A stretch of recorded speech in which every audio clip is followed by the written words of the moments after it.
Hi, I didn't see you there. Welcome to the first ever Pile of Shame Live, where we take a game off of our Pile of Shame and play it for you, I guess in this case with you, on the interwebs. Today, we're going to play a game that, well, I probably was a little bit too young to play.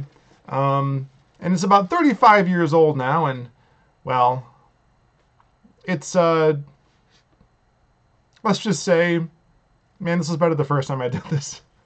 Alright,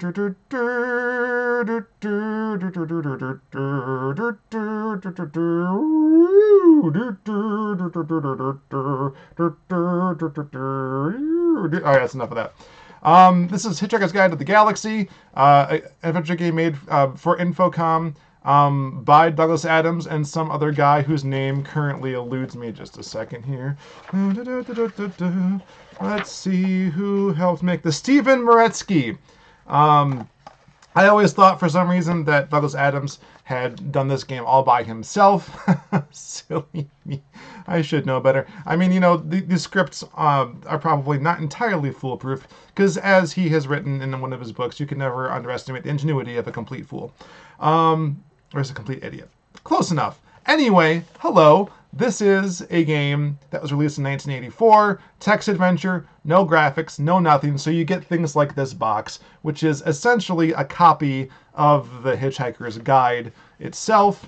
You open it right up, and you have some great endorsements and an ad. Top one is, your software is revolutionary. I like that. Fidel Castro, former baseball player, Havana, Cuba. So this is the kind of thing that prepares you for the humor you're going to encounter with this strange game. Yes, the universe can be yours for less than 30 Altarian dollars a day, which is pulled right out of the book. You got aliens, all kinds of cool things to prepare you for what is a text adventure. So here's a copy of the guide. Don't panic.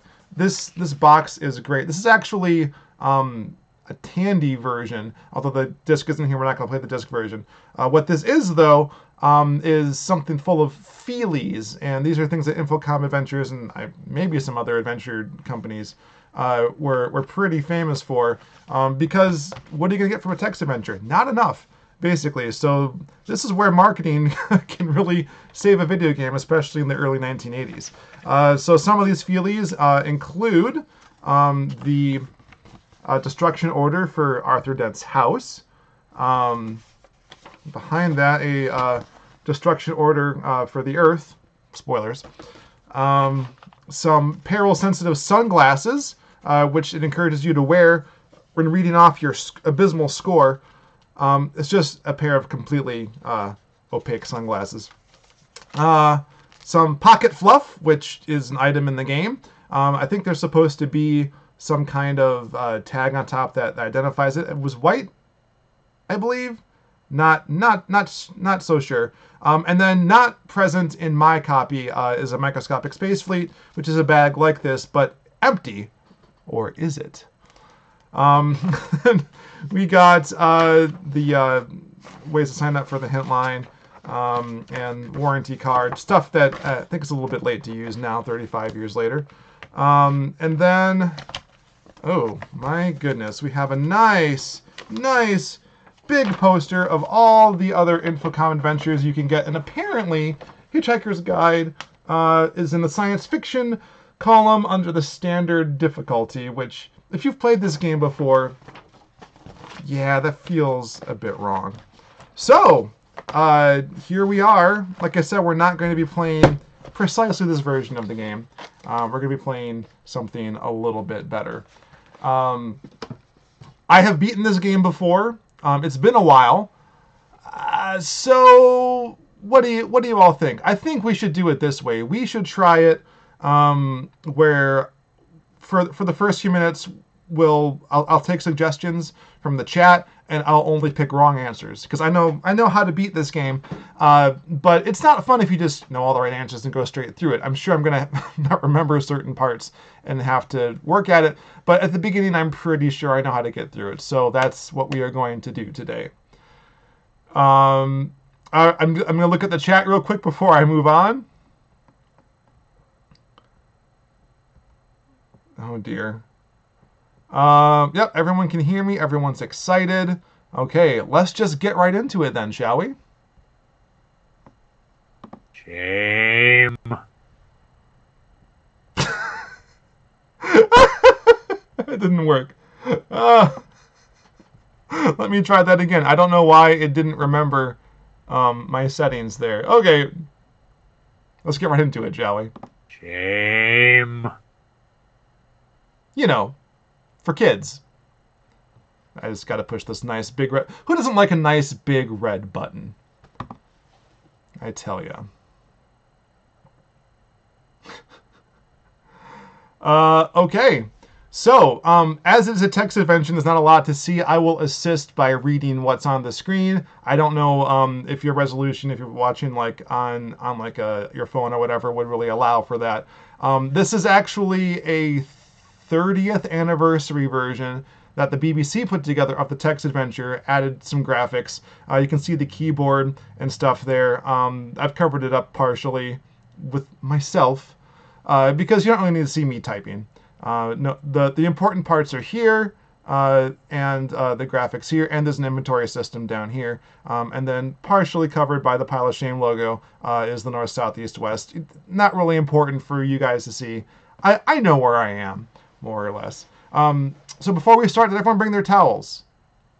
Very important. We can't play this game without a towel. I don't want to lose anybody. Okay? Okay.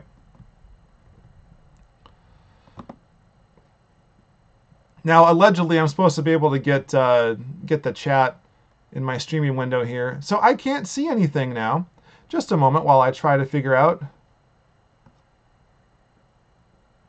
Just a moment.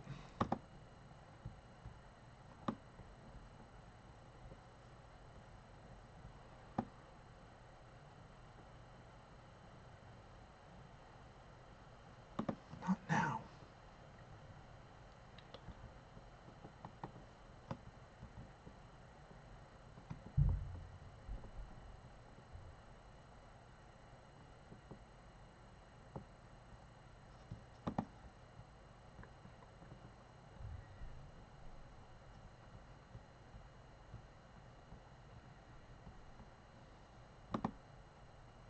Okay. Hopefully this will do it.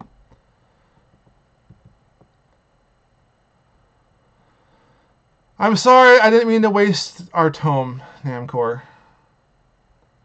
Alright.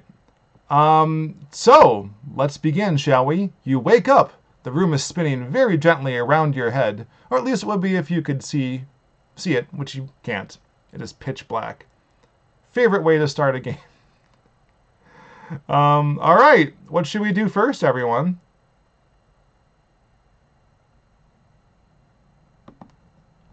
Alright. Let's try to get up.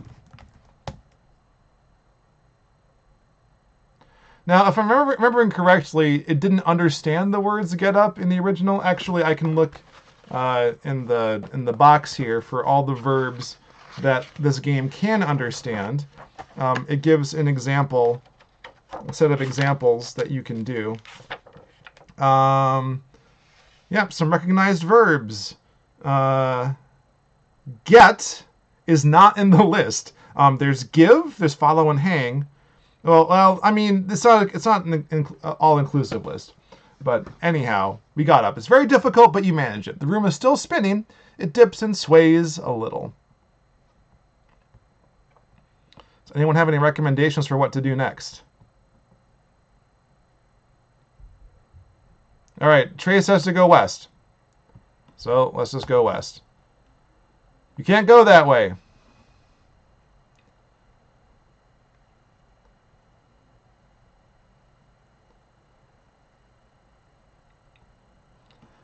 Get ye flask, says Vink.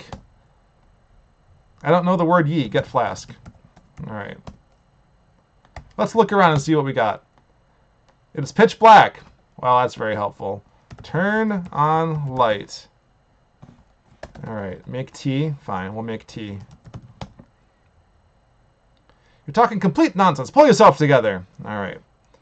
Turn on light. Okay.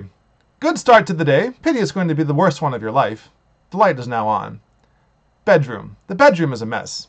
There's a small bedroom with a faded carpet and old wallpaper. There's a wash basin, a chair with a tatty dressing gown slung over it, and a window with the curtains drawn. Near the exit leading south is a phone. There's a flathead screwdriver here. There's a toothbrush here. All right, next.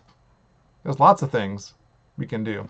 Now, I want to also keep in mind that the things you see in this picture aren't necessarily representative of what's happening in the game. And as you do things, if there are actual inventory items in the picture, they will not disappear. It's just a nice visual add. It's completely static. All right, open window. The bloody thing has been jammed shut for months now. Eat toothbrush. Stuffing the toothbrush in your mouth would do little to help at this point. Take knife. I don't know the word knife. Well, there's clearly no knife here.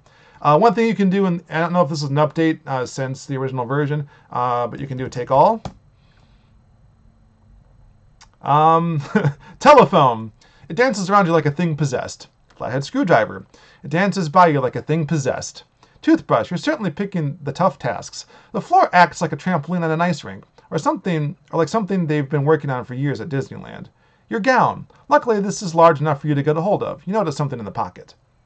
All right. Sorry, Vink. I already put the gown on. So, for those of you who aren't English, what is a gown? I mean, I can't wait for you to answer because the chat's lagging behind.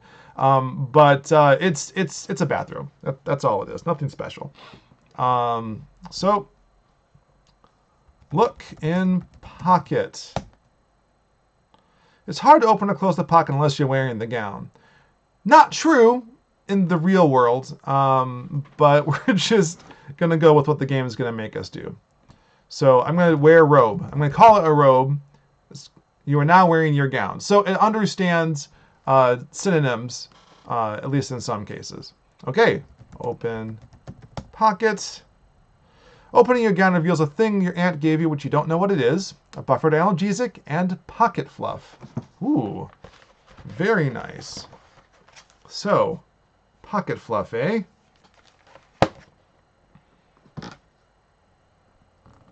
A gown is a dress. I agree. In American English, a gown is a dress. But this is also called a dressing gown, which is just a bathrobe.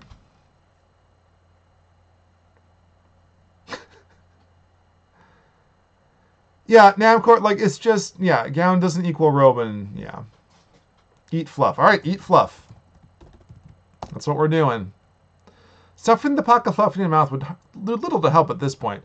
Now, I thought for sure that information for the toothbrush was specific, but I guess eating anything is just going to give us the same answer. You can see that we have in our let's do inventory. We can see a visual representation, but you have a splitting headache, which is not represented in the inventory that I don't think. It might be this thing right here. Oh, it's pocket fluff. Okay. Oh, if I click over the inventory, it adds it. So I have no tea, gown being warm, and the gown contains the thing, and the buffered analgesic, and the pocket fluff. Now, who knows what a buffered analgesic is? It's just like an aspirin, or like an ibuprofen, or what's the other thing that's bad for your liver? I was gonna say antihistamine. That's wrong. Yep, acetaminophen. Fluffus. No, I don't think it's an actual marshmallow. Route MTB. I think it's literally just like fluff, like bits of fabric and string you'd find in your pocket. All right, discard splitting headache. Doing it. Don't know the word discard. Drop headache. You're not holding the splitting headache. Well, fair enough. All right, next.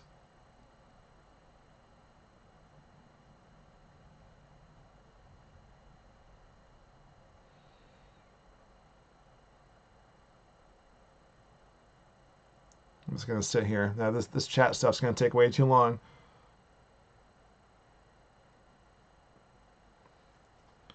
Stick the phone in my pocket. This is my Hitchhiker's Guide to the Galaxy right here. All right, Bicycle Lavos. Thanks for dropping in. Okay, we're 13 moves up and barely anything's happened.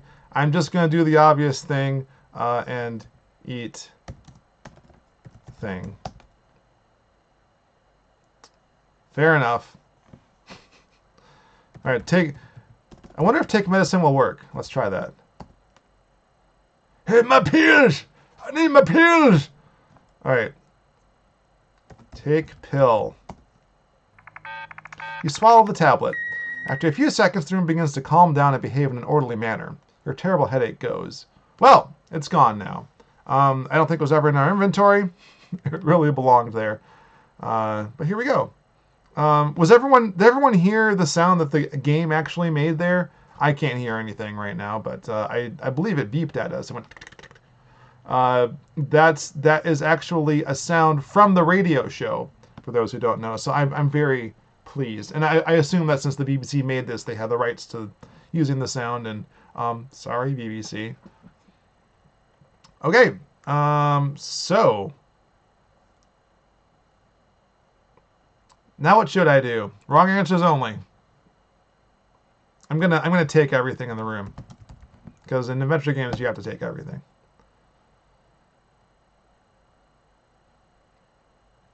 All right, telephone. You pick up the receiver. A moment later, the dialing tone is suddenly cut off. Glancing through the window, you can't help but notice the large old oak tree, which you were particularly fond of, crashing down through the phone cable. I mean, that's a long way to say that. Flathead screwdriver, taken. Very simple.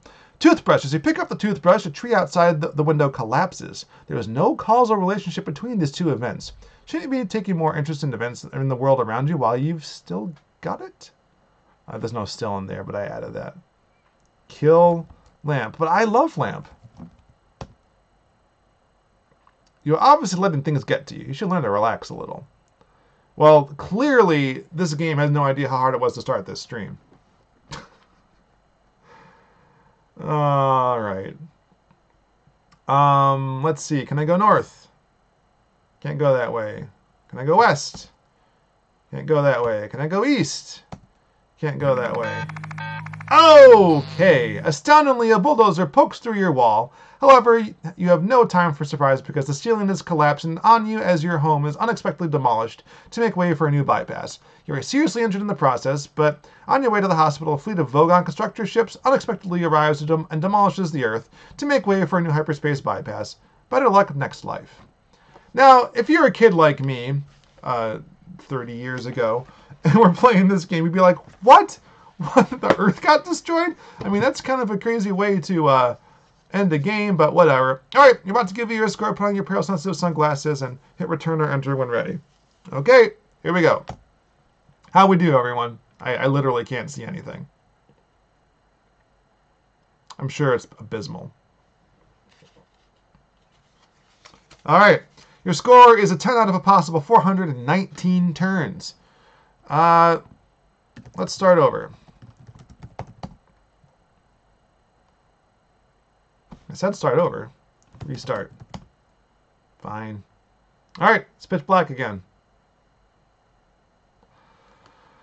All right, get up. Get out of bed. Drag the comb across my head. Close enough, right? All right, turn on lights. Take robe. Wear robe. Take pill. Open pocket. Take pill. And we are going to save. We're going to save. You must be signed in to save your game. Uh-oh. Well, we just can't make any mistakes, can we, everyone? What do I sign into? Like, I went to this website. There was nowhere to sign in. Like, it immediately brought me to the game. So, sign in. Yeah. Well, We're screwed, everyone. Okay. That's kind of a bummer. You have to be signed in.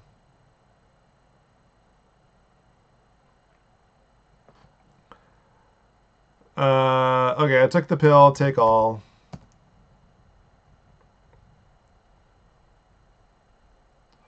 All right, we're going south. I'm gonna get us to the next spot. That's hard to get through. How about that? All right, you make your way down to the front porch. This is the enclosed front porch of your home. Your front garden lies to the south, and you can re-enter the home in the north. On the doormat is a pile of junk mail. Take mail. It is done got. Going south again. All right, front of the house. You can enter the home to the north. A path leads around it to the northeast and northwest, and a country land is visible to the south. All that lies between your home and the huge yellow bulldozer, bearing down on it, is a few yards of mud. Mr. Prosser from the local council is standing on the other side of the bulldozer. He seems to be wearing a digital watch. He looks startled to see you emerge and yells at you to get out of the way. The bulldozer rumbles slowly toward your home. Quick trivia question. Who knows what local council Mr. Prosser is part of? I'll wait. I'll wait for you to hear that before I go on. Run, there is no time. Well, if I run, I'm pretty sure this bulldozer is going to knock down my house. I'm just saying. And, I mean, we could let that happen. All right, take bulldozer. It's a valiant effort. We'll see what happens. Nice try. The bulldozer rumbles slowly toward your home. Well, not a lot to do here. Now imagine you haven't read the books or heard the radio show, and you're like a 7 or 8-year-old playing this game, and you have no idea what to do here. I think I had to ask my dad. Honestly, I don't really remember what I had to do. You could ask me, because I know.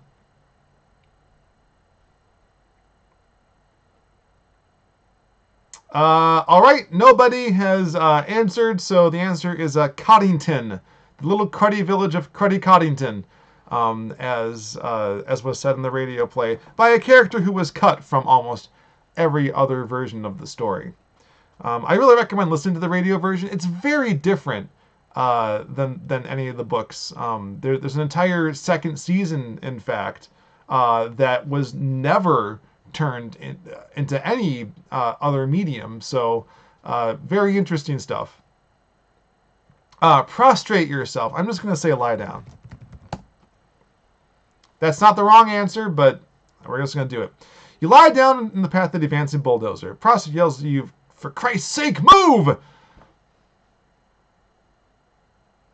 Rumbling god of toes. All right, I'm lying down. Now what? Read mail. That's a good idea. I'm going to read the mail. There are many pieces of mail. Most of them are from a computer company called Infocom, which wants you to buy their games. Hidden underneath is an official letter from the local council, dated some 2 years ago, inexplicably not delivered till now, explaining that a demolition order has been served on your home. The date of the demolition is today's date. The bulldozer thunders toward you. The ground is shaking beneath you as you lie in the mud. Well then.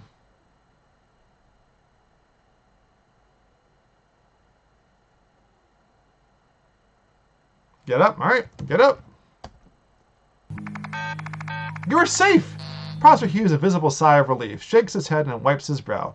The bulldozer piles into the side of your home. Your home collapses in a cloud of dust, and a stray flying brick hits you squarely on the back of the head. You try to think of some suitable last words, but what with the confusion of the moment and the spinning of your head, you are unable to compose anything pithy and expire in silence. So we're dead, but the game isn't over. So now what? What should I do next? Haunt Prosser. Keep out of this. You're dead. An ambulance arrives.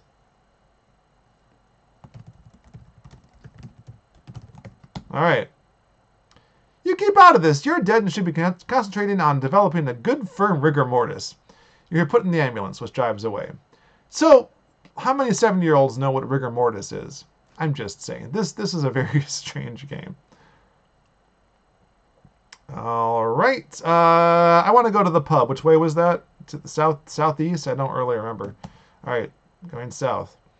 For a dead person, you're talking too much.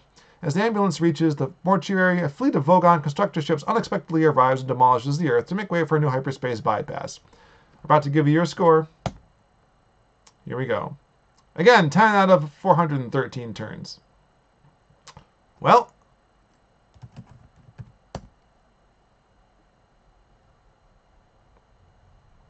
you can only restore public games saved from the 20th anniversary edition. Oh my gosh.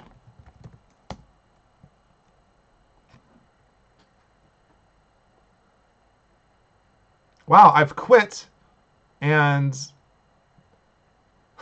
hey guys, I think this is legit my save from the 20th anniversary version.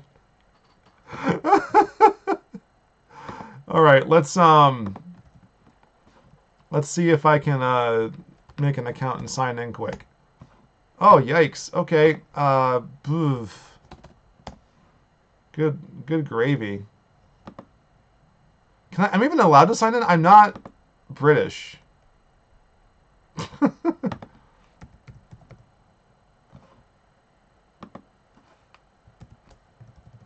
This is going to be a long stream if I can't save. Wow. All right. Well, forget that.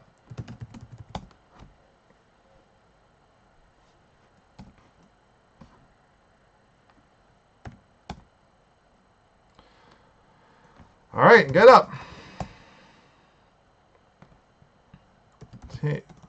Turn on lights. Take gown. Wear gown. Open pocket.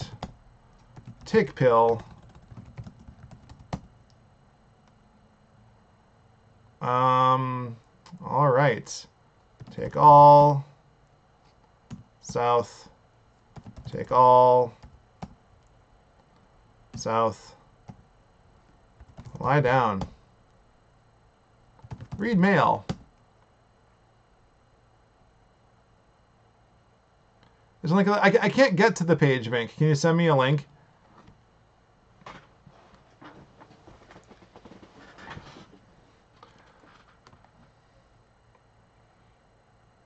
Murder Prosser. I mean, I would have to get up to do that. I'm not going to do that. I'm just going to look at toothbrush.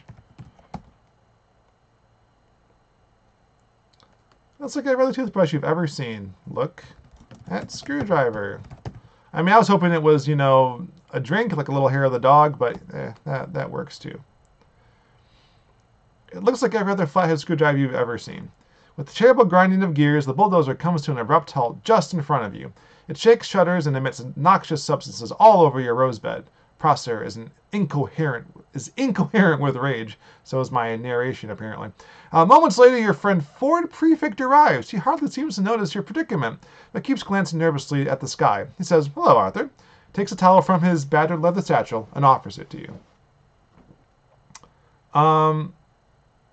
It's in the top bar. Okay, I'm going to pause real quick to make myself an account.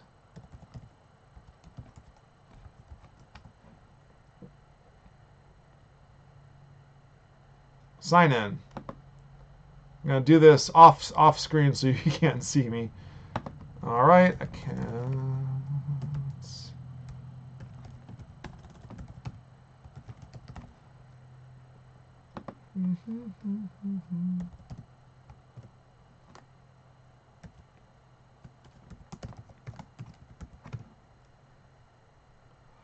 Oh, register now. That's what I got to do. 13 are over.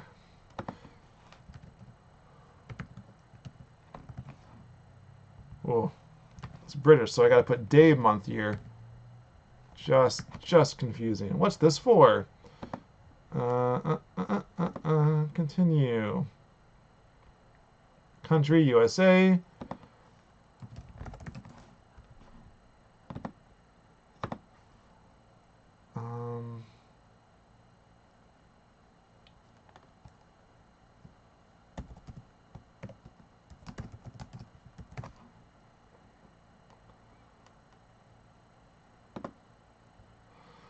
Don't save the password. Okay, you're signed in. I want to keep up to date? No, thanks. Continue. All right. Ugh. You must be signed in to save your game. All right, guys, I'm going to have to restart. 30 seconds. A little bit better at the screwdriver Sonic, I agree. All right. Let's start over one more time. Hopefully the last time.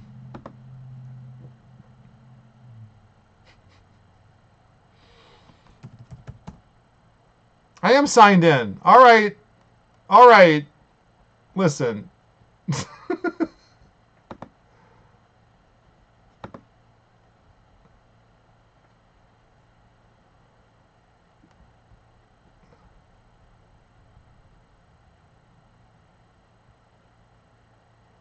Just incoherent with rage right now.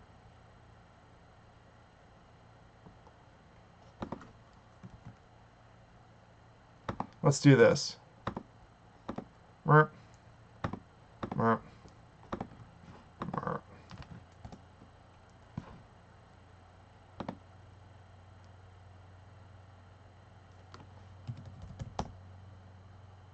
All right.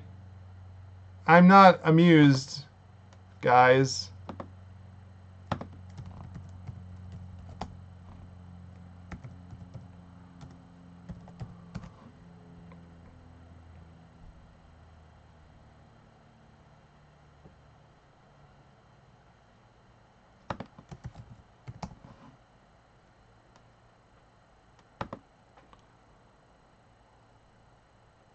All right.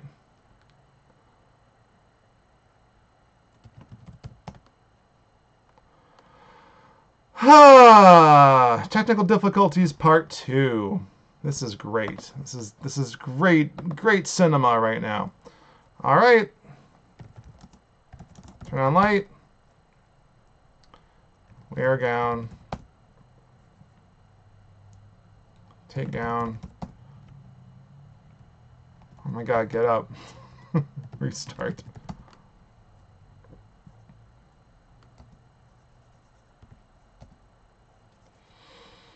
Get up.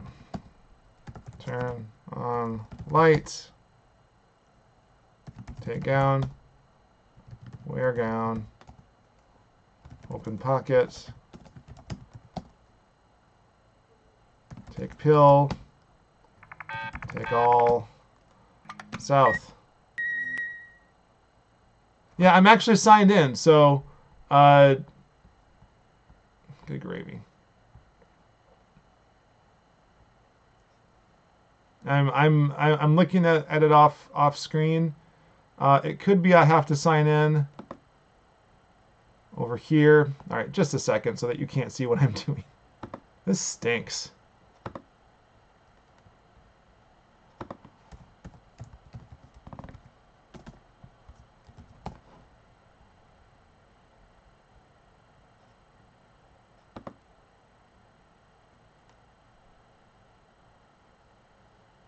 Lovely to see you here.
All right. So here I am. It says to sign in. I'm signed in. Good gravy. This is just the worst. I'm so sorry, everyone. Huzzah!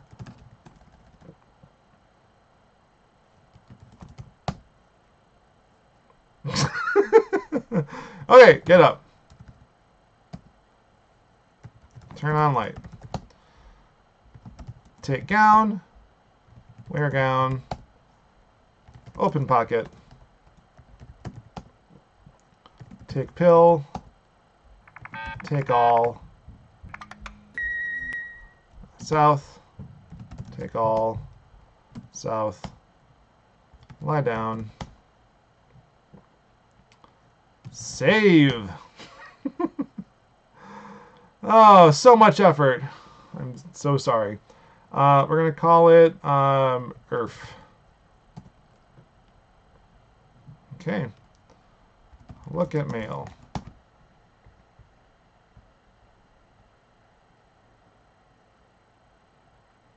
Sorry, I'm trying to find my chat again here.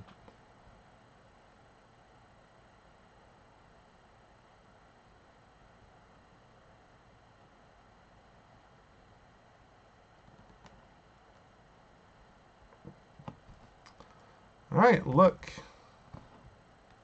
Good grief.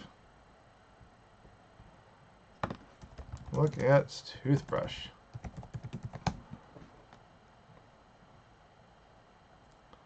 Look at thing.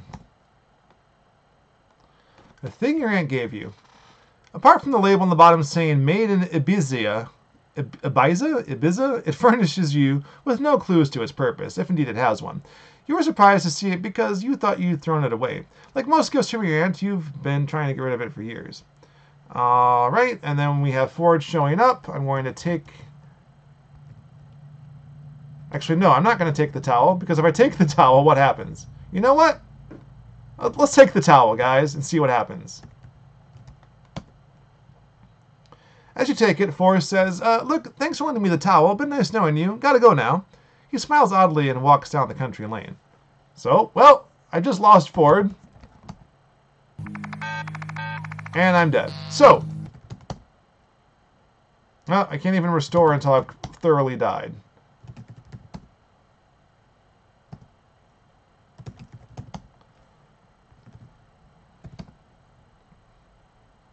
Alright. Wait. Wait. Wait. Alright, so we don't take the towel. I think the URL for this game is in the description if you're on the thingamajig here. Alright, so don't take the towel.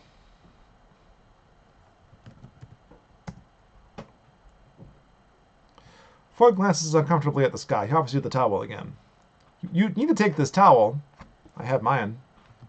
But taking it's the wrong thing to do. Ford seems oblivious to your trouble, so you ask, Ford, what about my home? He looks startled, then guilty. He starts to say something and stops. He starts to say something else and stops. Suddenly, he seems to see the bulldozer for the first time. Stops starting to say things and starts. He seems to come to a momentous decision. Says he has something of earth-shattering importance to tell you, funny joke there, and stresses the importance of a quick drink at the Horse and Groom. Pointing toward Prosser, you exclaim, but that man wants to knock my house down. Ford goes off for a quiet word with Prosser. From where you're lying, you cannot hear what's happening, although they seem deeply engrossed in conversation. Not much to do, but wait. So this game's kind of tricky, like there's a lot of picking up things and waiting and doing nothing at first, and I guess that's what makes it standard difficulty, but like knowing that you're not supposed to do anything is really kind of a pain. Ford and Prosser stop talking and approach you. Ford says that Prosser has agreed to lie in your place so the two of you can go off to the pub. Reluctantly, Prosser steps forward and lies down in front of the bulldozer. You stand up. Interesting tidbit, if you listen to the radio show, it's actually Arthur's idea to have Prosser lie down in the mud. But in every other version of the story, Ford is the one that convinces Prosser to do it, because as my friend Colin Ganyu says in the Hitchhiker's Guide to the Galaxy radio podcast that we did together, it was a remarkably lucid thing for Arthur to have accomplished, although he's quoting something at that point, I believe. And so every other version, it's different. But that's not the point. The point is in this version, Ford's the one that does it, and you stand up. So you go off to the pub. Which way is the pub? Country lane visible to the south. South. The road runs from your home to the north toward the village pub to the west. Ford enters from the north. All right, go west. Finally, I can go west, Trey.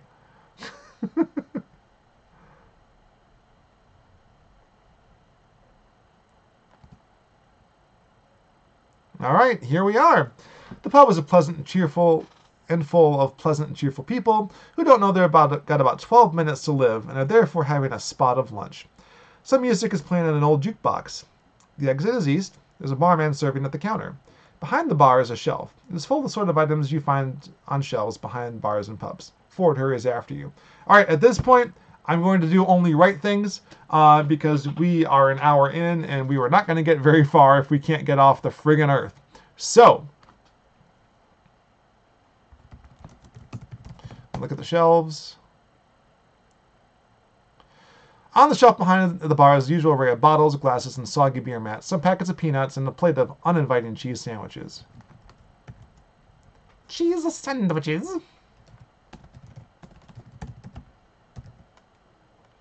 Ford buys a lot of beer and offers half to you. Muscle relaxing, he says, impenetrably. What's the proper amount of beer? It's 6 pints of bitter, I believe, as they say in the script. 6 pints at lunchtime. Time is an illusion. Lunchtime doubly so. Yep. So he says half. This is important though, because well, I'll let you see. Stab barman with a screwdriver. I need to take his sandwich first, Trey.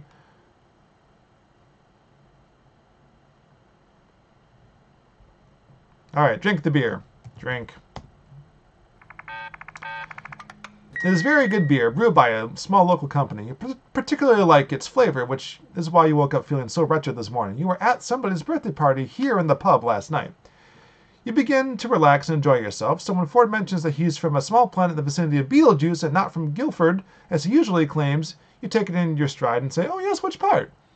Funny story that they add later is that Ford thought that the predominant life form on Earth was cars, so he thought that the name Ford Prefect would be nicely conspicuous.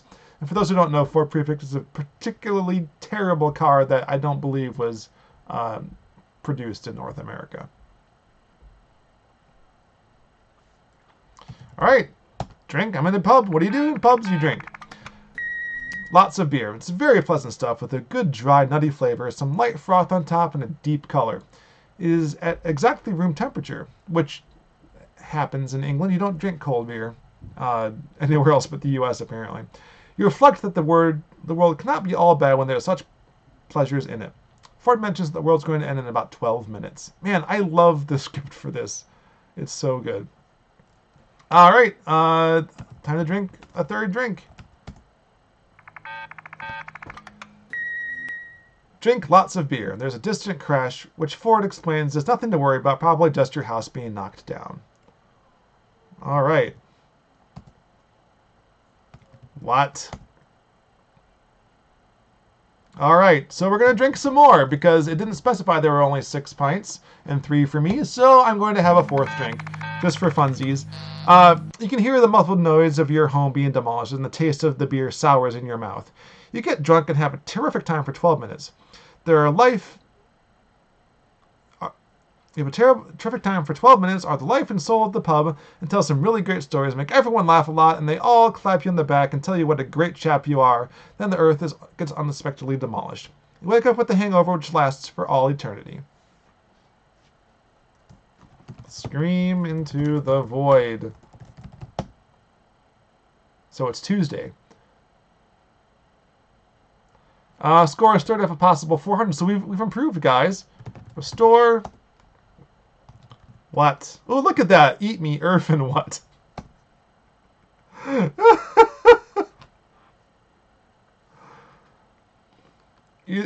So I was actually was reading or watching the Game Grumps version of this, and and apparently it's pronounced Guildford and not Guildford. So I was very careful not to make that mistake. So is Ford Prefect the kind of guy who would be from Guildford is my question. Probably not, which is what the joke is all about. Anyway.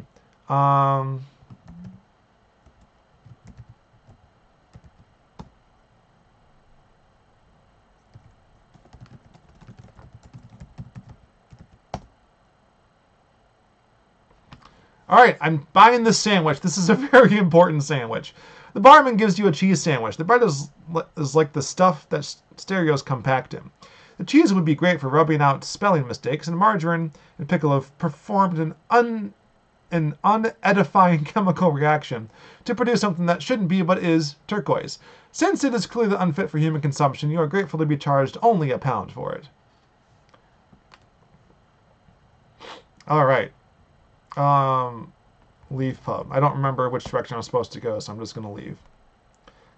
Country lane. You see the huge bulldozer heaving itself among the cloud of brick dust, which is all that remains of your home. As you start up the lane, a small dog runs up to you, yapping. Give cheese to dog. Why am I doing this? Just go with it. The dog is deeply moved with powerful sweeps of its tail. It indicates that it regards this cheese sandwich as one of the great cheese sandwiches. 9 out of 10 pet owners could happen by at this point expressing any preference they please, but this dog would spurn both of them and all their tins. This is a dog which has met its main sandwich. It eats with passion and ignores a passing microscopic space fleet.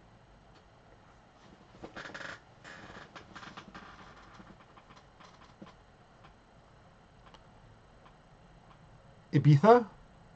Ibiza. Ibiza's a real place?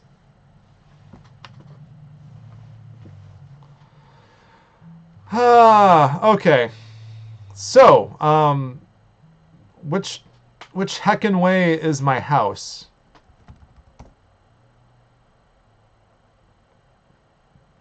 Go north. All right. You reach the site that was your home. It is now a pile of rubble. Mr. Prosser looks sheepishly triumphant, a trick few people can do as it requires a lot of technically complex deltoid muscle work. You're at the front of the house. Mr. Prosser from the local council is standing on the other side of the bulldozer. He seems to be wearing a digital watch. Ford hurries after you. Scream at Prosser. You're beginning to get a sore throat. Not very nice. Take digital watch. Mr. Prosser lied! You can't. It's not yours. It's Prosser's and it's private. With a noise like a cross between Led Zeppelin's farewell concert and the eruption of Krakatoa, a huge fleet of Vogon constructor ships flies overhead and announces that Earth will be demolished to make way for a new hyperspace bypass in 2 of your Earth minutes. In all the turmoil, you drop the thing your aunt gave you, which you didn't know what it was, and it rolls away. It is the least of your worries. Anyway, you've been trying to get rid of it for years. A Spanish island. Well, like, Ibiza, like, is still wrong for a Spanish pronunciation, so that's just bizarre. Anyway. I'm trying to think. Ibiza. Oh, no. Spain Spanish, it would be like Barcelona. Okay, I'm getting it, guys. I'm getting it. Ibiza. All right. I'm on it. Okay, so more not doing a whole lot. You just waiting. Wait. The vast yellow ships thunder across the sky, spreading waves of terror and panic in their wake. The voice of the Vogon captain slams across the country, insisting that the planning charts and demolition orders have been available at the local planning office in Alpha Centauri. This is why I have a towel. And my light almost tipped over. Fantastic.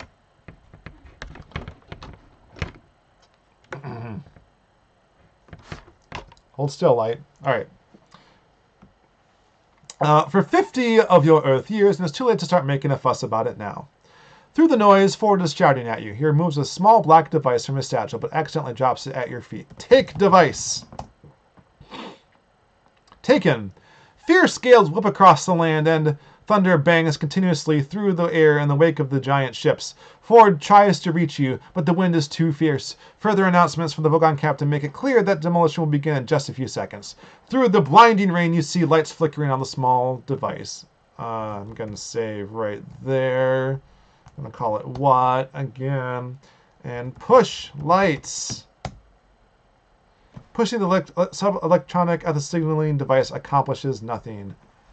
Where? Oh God, what do I do?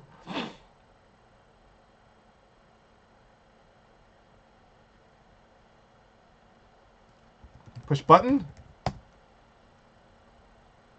The red button or the green button? Oh God, what do I do? Red or green? Don't panic, don't panic, don't panic. Oh God.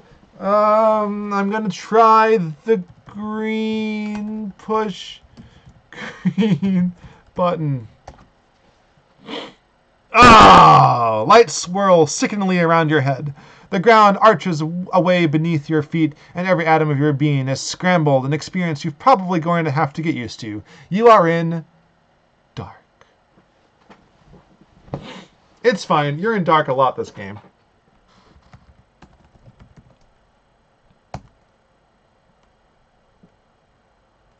You can't hear anything, see anything, smell anything, feel anything, or taste anything. You don't even know where you are, who you are, how you got there. More waiting. I really hate this game. Hear nothing, smell nothing, taste nothing, see nothing, feel nothing. Wait. Nothing you can taste, see, hear, feel, smell. Nothing that you can taste, see, hear, feel. Oh, look, smell is on there. Smell darkness. It does smell a bit. There's something pungent being waved under your nose. Your head begins to clear. You can make out a shadow moving in the dark. Look at shadow. Ta-da! Oh, this looks very nice. The shadow is vaguely Ford prefix shaped. Vogon Hold. This is a squalid room filled with grubby mattresses, unwashed cups, and unidentifiable bits of smelly alien underwear. A door lies to the port and an airlock lies to starboard. Along one wall is a tall dispensing machine. In the corner is a glass case with a switch and a keyboard. It looks like the glass case contains an atomic vector plotter. Ford removes the bottle of Santraginian mineral water, which he's been waving under your nose. He tells you that you are aboard a Vogon spaceship and gives you some peanuts. All right.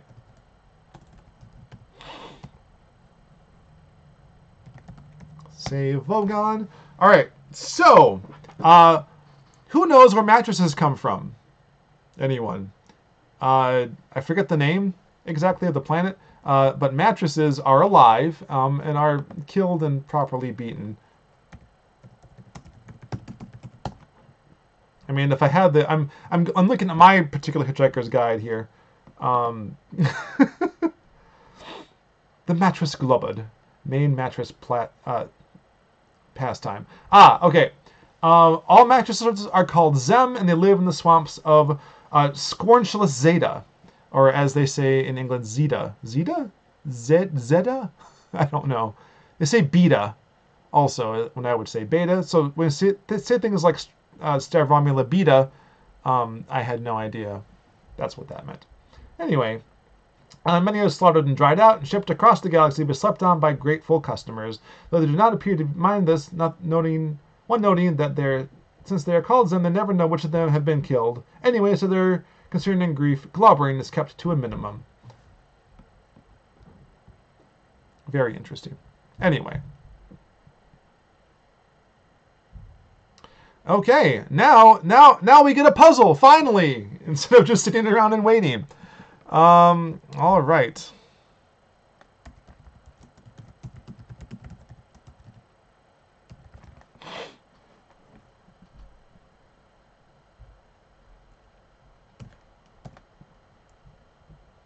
The dispenser is tall, has a button around eye level, and says Babblefish in large letters. Anything dispensed will probably come out of the slot at around knee level.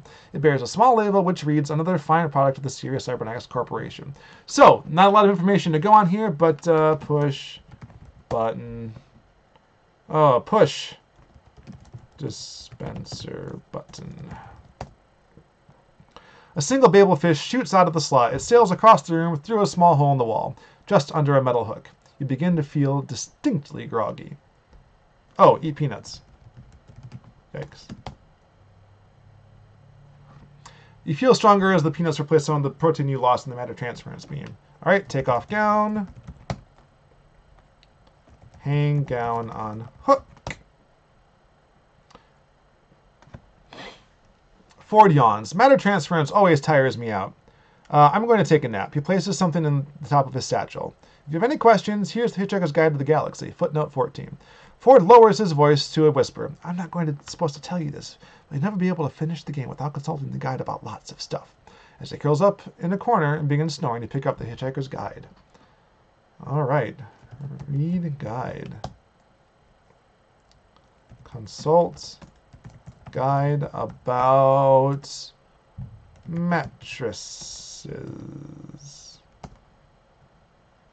Don't know the word mattress. Well, unacceptable.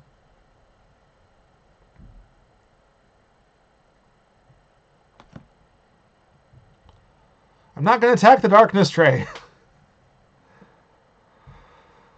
Oh, dear.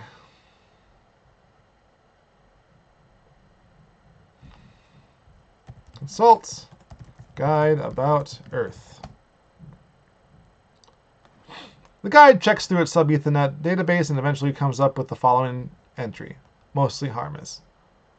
I want to point out, too, how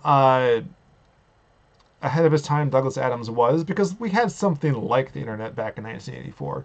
But like he's described the internet basically in this story, and it existed in the 70s even. Like that's basically what this guy was. It's connected to this galactic database, and then this picture here is a riff on the BBC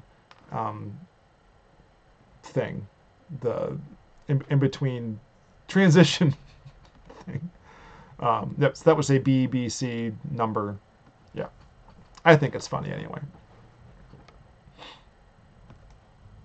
All right, consult guide about Babelfish.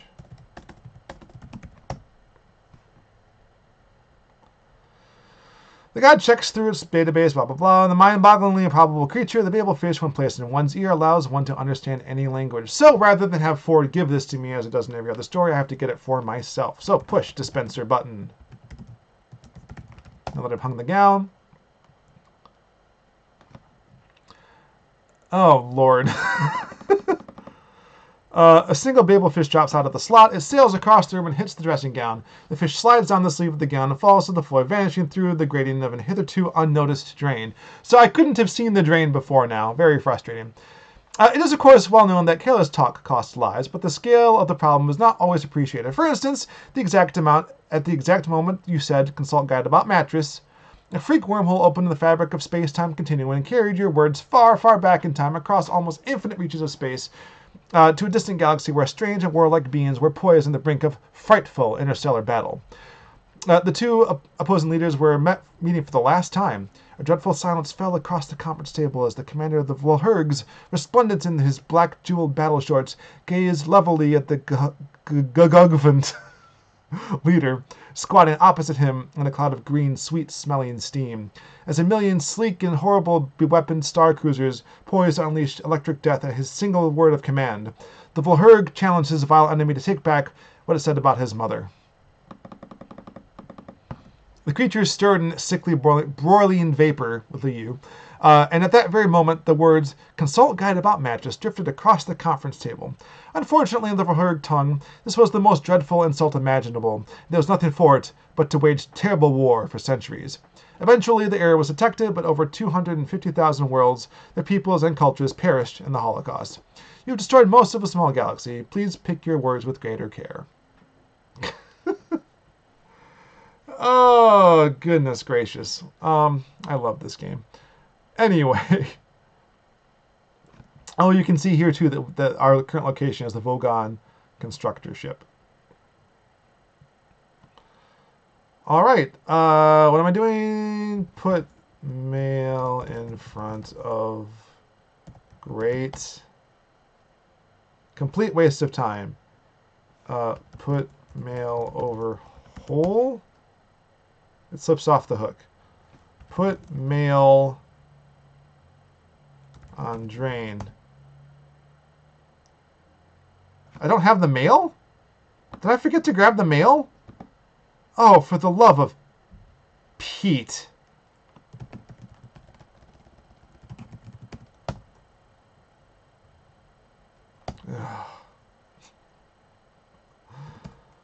Oh, God. This is why I hate adventure games. Get up. Turn on light. Take down. Open pocket. Oh, wear gown. Open pocket. Take pill. Take all. South. Take mail. South. Lie down.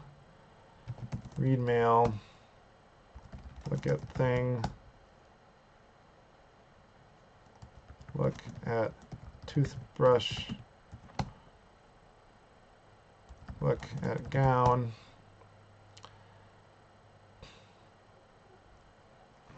Use toothbrush. Oh my gosh.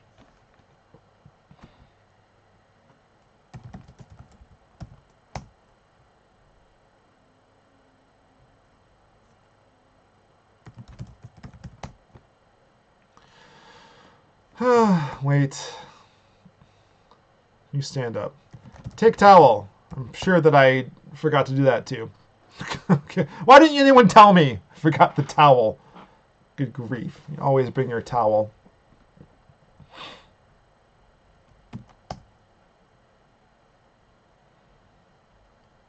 Go west.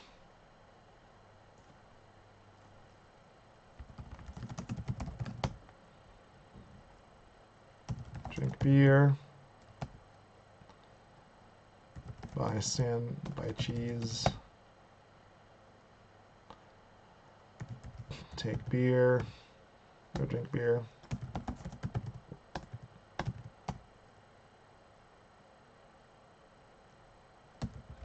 Drink beer.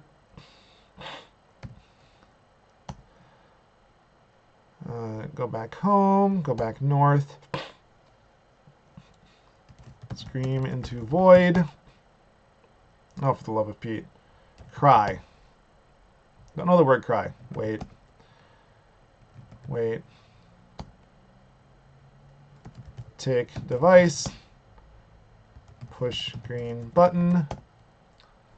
Wait. Wait. Wait. Wait. Smell. Look at shadow. Okay. Sorry about all that. Oh, God. I didn't give the damn dog the cheese.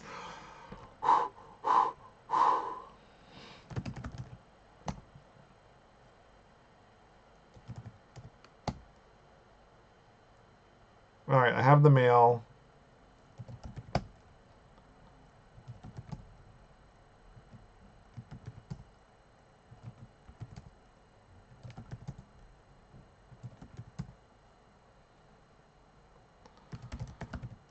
Take towel.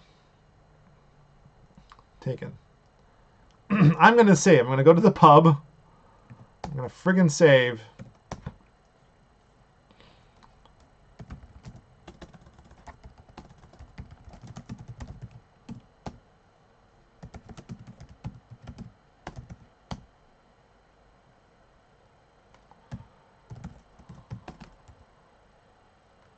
Drink, drink, drink. Go east. Give sandwich to dog. Okay, then I go north. And I wait. And I wait.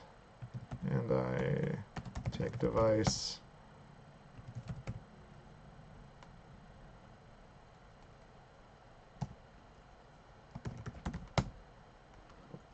All right.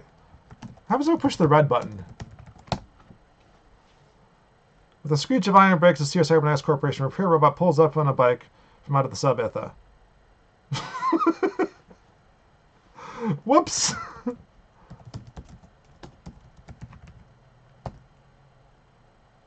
Hopefully I didn't screw something up there. Alright, we're just going to keep going. Wait. Wait. Wait. Wait.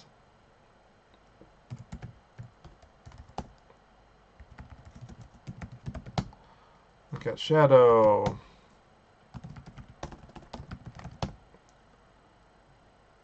Good lord. Okay. Wow. I'm just not happy about anything right now. I have peanuts.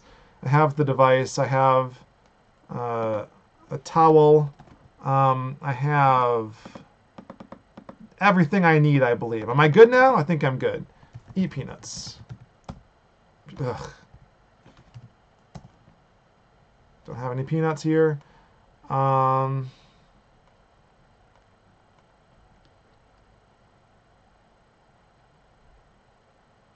Okay.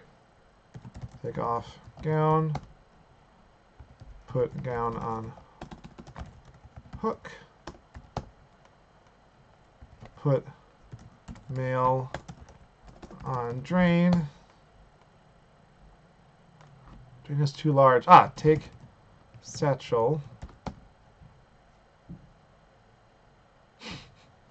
Oh, there's the guide again. Take satchel. Open satchel. I'm remembering this stuff now. You can't. It's not yours. It's Ford's and it's private. Fair enough. We'll see inside the satchel eventually. Put satchel on drain.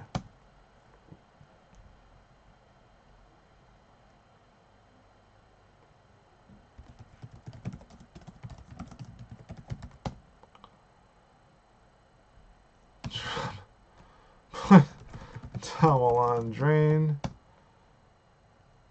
Alright, so drain, large, smelly, drain-like. It's a perfect place to put something for safekeeping if you never wanted to see it again. Like your towel.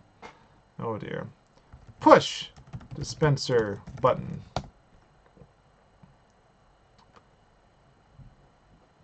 Alright, split second later, a tiny cleaning robot whizzes across the floor, grabs the fish, and continues its breakneck pace toward a tiny robot panel at the base of the wall. The robot zips through the panel and is gone. Put satchel on towel. Put mail on satchel. Alright, push dispenser button. I'm not going to make us suffer through all that, especially because I wasted a whole bunch of time. The single babel fish shoots out of the slot. It sails across the room and hits the dressing gown. The fish slides down the sleeve of the gown and falls to the floor, landing on the towel. A split second later, a tiny cleaning robot whizzes across the floor, grabs the fish, and continues its breakneck pace toward a tiny... balls.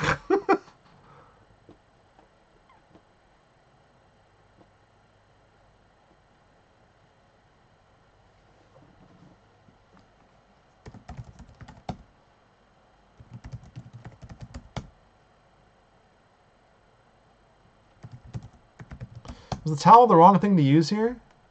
Uh-oh. An announcement is coming over the ship's intercom. Okay,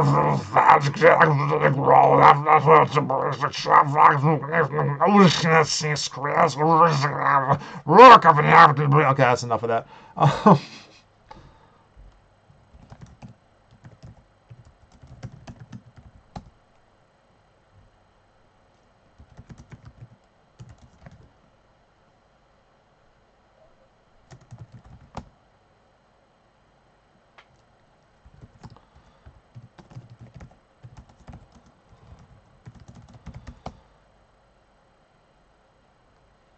Okay, put mail on satchel. I was doing the right thing, but I didn't quite. So push dispenser button. So all right, we have the towel over the drain. We have the satchel in front of the robot panel and the mail on top of the satchel. Push dispenser. What have we done? Something amazing. A single Babel fish shoots out of the slot. It sails across the room and hits the dressing gown. The fish slides down the sleeve of the gown and falls to the floor, landing on the towel. A split second later, a tiny cleaning robot whizzes across the floor, grabs the fish, and continues its breakneck pace toward a tiny robot panel at the base of the wall. The robot plows into the satchel, sending the Babel fish flying through the air in a graceful arc, surrounded by a cloud of junk mail. Another robot flies in and begins madly collecting the cluttered plume of mail. The Babel fish continues its flight, landing with a loud squish in your ear. So if I hadn't put the mail on top of the satchel, the second robot would have grabbed the fish and made me very angry. An announcement is coming over the ship's intercom. This is the captain. My instruments show we've picked up a couple of hitchhikers. I hate freeloaders, and when my guards find you, I'll have you thrown into space. On second thought, maybe I'll read you some of my poetry first. Repeating! Alright, we're not going to do any of that.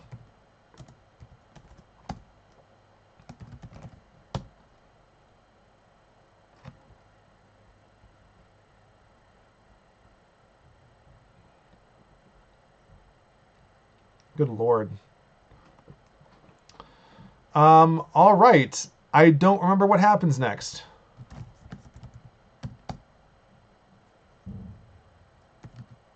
Alright, take everything back.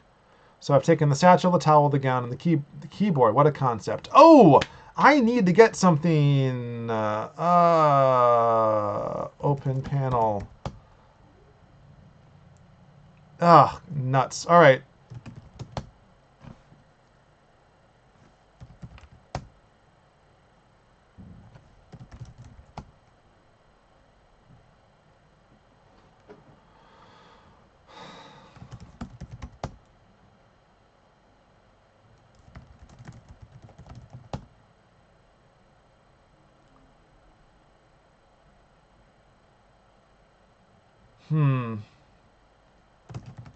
Well, I'm going to have a little problem here if I can't get this friggin' device here.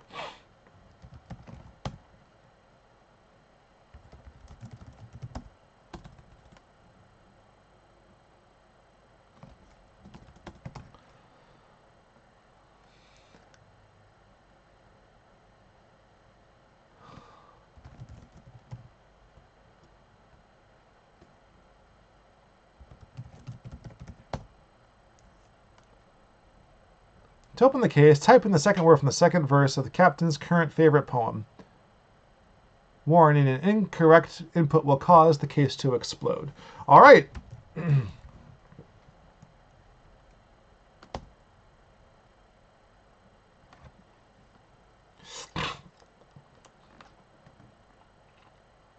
Guards burst in and grab you and Ford, who come slowly awake. They drag you down the corridor to a large cabin where they strap you into large menacing chairs. Captain's quarters and the poetry appreciation chair. This is the cabin of the Vogon captain. You and Ford are strapped into poetry appreciation chairs. The captain is indescribably hideous, indescribably blubbery, and indescribably mid to dark green. That's pretty well described, if you ask me. He is holding samples of his favorite poetry.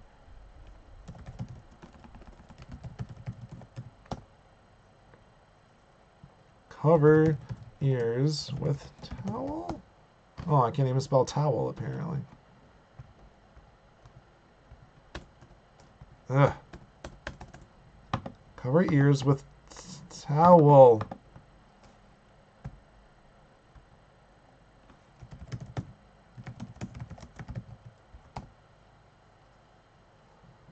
All right.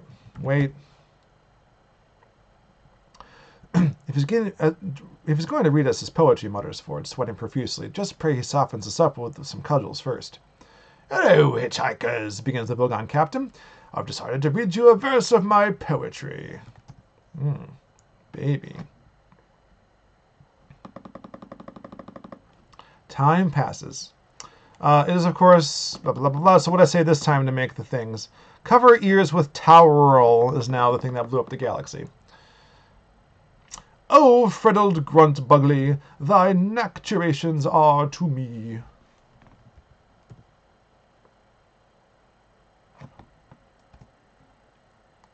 As plurred gabble blotchets on a lurged bee. All right, hold on.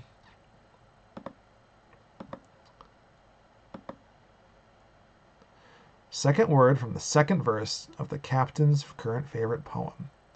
Second word of the second verse. Plurtled. Would it be plurtled? God, I hope so. Group, I implore thee, my funtin turlindrums, and hoopshiously dangle me with crinkly bindleworlds, or I will rend thee in the gobble waltz with my blurgle crunchin'. See if I don't.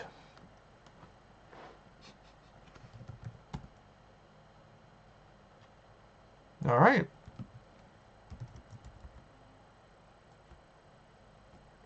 Back in the Vogon hold, the guard releases you and Ford and begins cycling air in the airlock.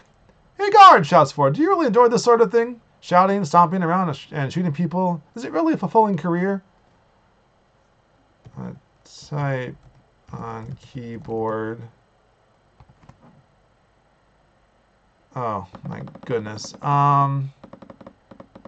Plurtled.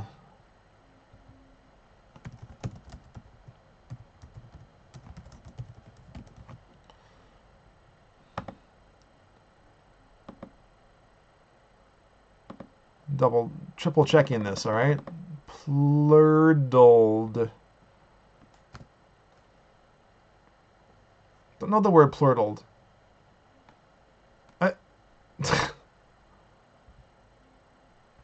Well,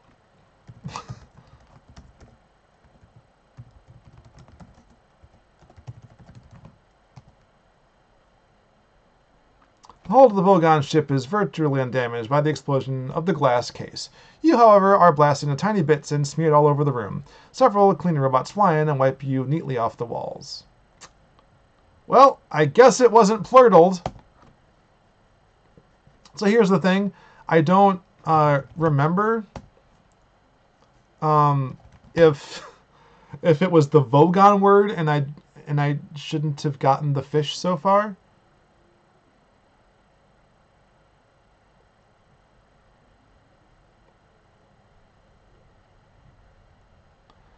Ah boy. So what am I doing here?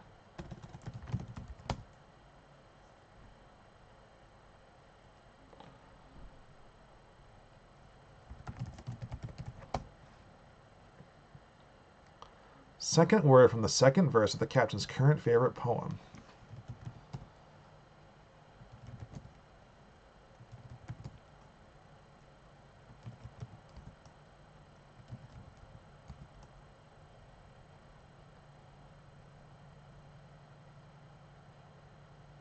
Plurtled.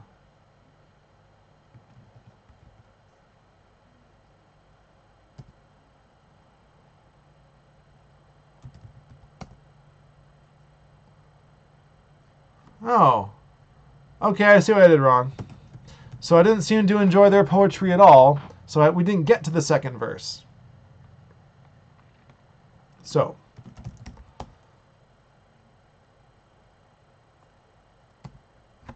Ruh-roh. There it goes. What?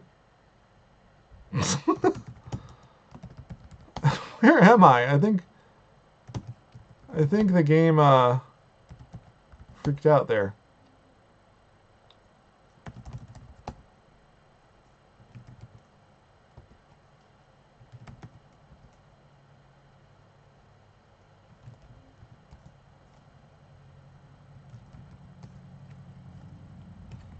Alright, I'm going to enjoy the poetry instead.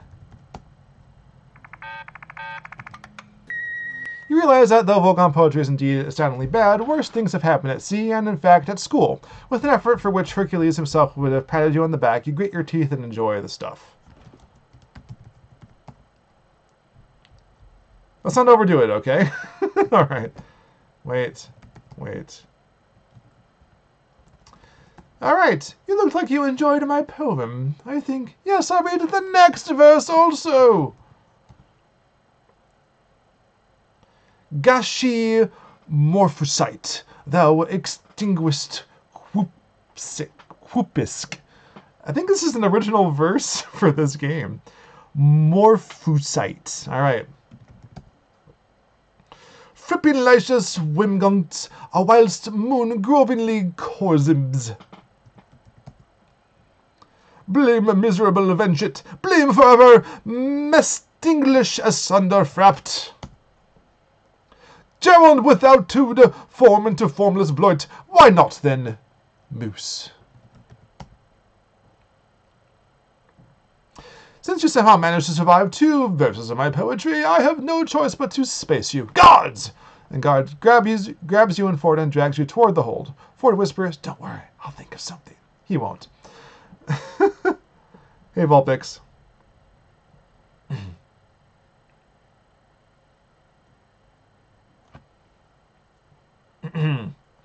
All right. Type. What am I typing? Morsifight. Morphosite. Morphosite into keyboard. The glass case opens. Take plotter. Drop thing. Take plotter. Your load is too heavy. Oh, what do I need to drop? Drop mail. Oh. What do I have that I don't need? Oh. God.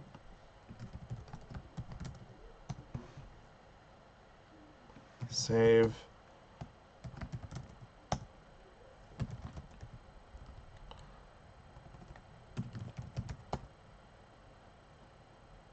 Oh, Lord.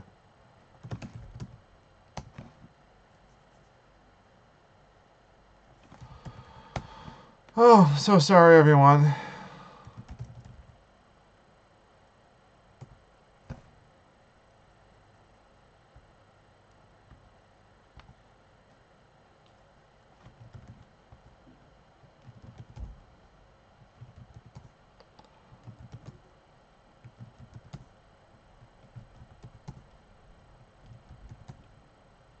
Oh, rats.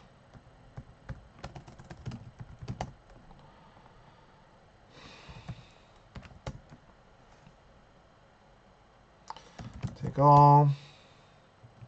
Wait. Wait. Wait. Wait. Enjoy poetry. Wait. Wait. Wait. Wait. Wait. Wait. Wait. A lot of waiting in this game. Save. Ogon 2. Okay. Type morphosite into keyboard.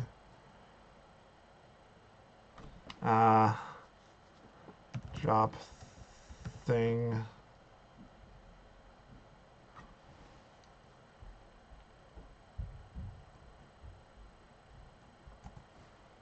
Can I drop the satchel? Drop satchel. Take plotter. Take satchel. I'm pretty sure I'm gonna need that satchel.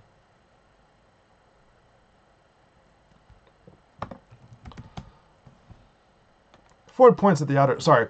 Now we've been thrown in the airlock. The guard says, well, all things considered, I guess I like being a guard, especially the shouting. Resistance is useless! He throws you and Ford into the airlock and closes the door.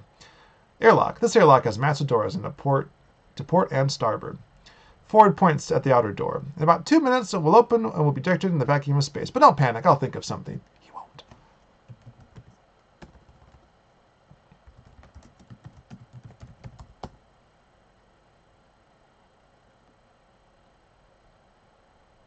Hold on, I think I remember something.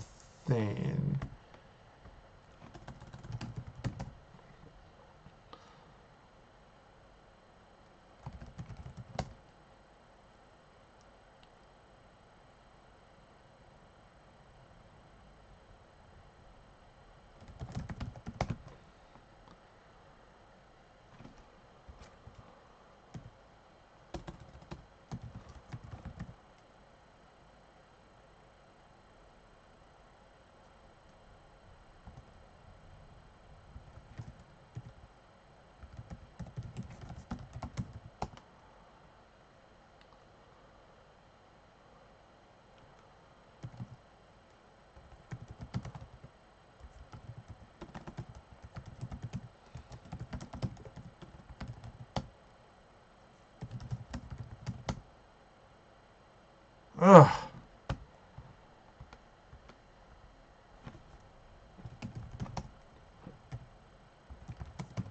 All right, I'm going to check this out because I don't want this to go on for too long. Just a moment. I don't recall what things I can do without, so I'm going to look.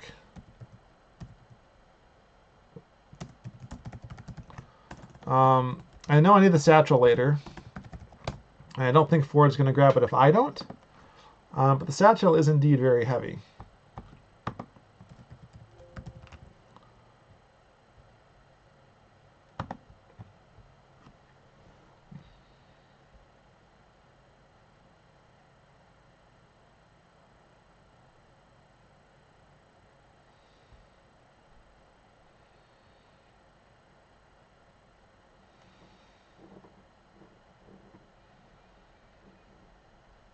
Okay.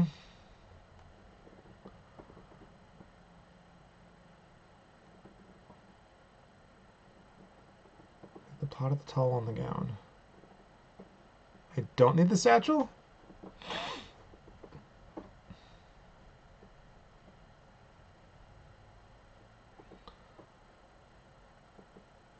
All right. All right, I guess I don't need the satchel, so type.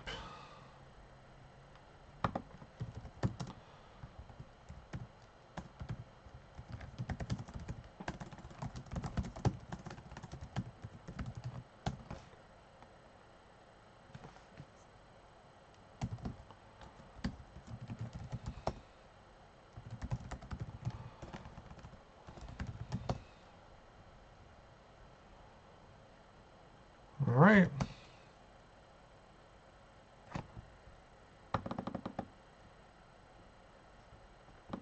I believe, all right, hopefully I'm doing this right, everyone. Because, man, I am going to be embarrassed if I am wrong.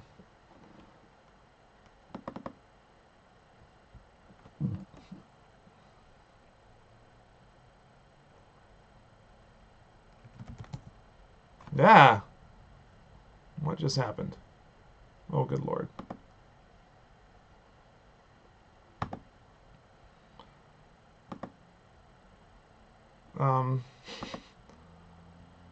Nope. Nope. Nope. I am apparently missing the chat window now. Oh, Lord. What is happening?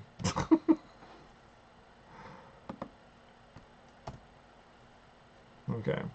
So sorry, everyone. Oh, no. Please, please don't do this to me right now. Well, there's the chat.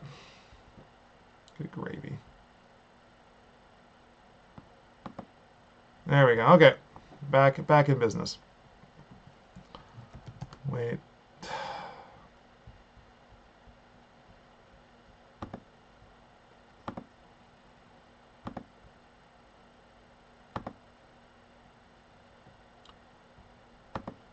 I don't know why I try to do anything. All right. Wait.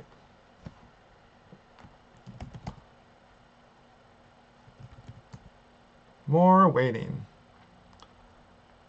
Take pencil. Why not? That's not important. Leave it alone. Ford's eyes light up. Do you saw the electronic submethod auto hitching at the moment? At that moment, the airlock door opens and you and Ford are blown out into space.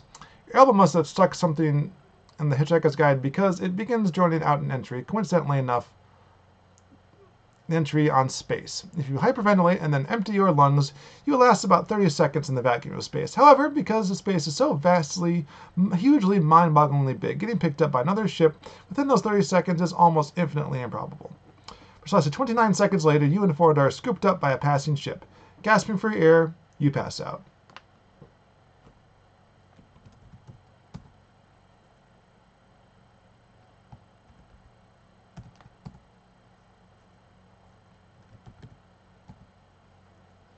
Can't hear anything, see anything, smell anything, feel anything, or taste anything. Oh, we're doing this again. Nothing you can see, feel, taste, smell, feel. You can see nothing, feel nothing, taste nothing, smell nothing. Look. Smell? Listen. There we go. You hear the deep and distant hum of a star drive coming from above. There's an exit to port. Can't go that way.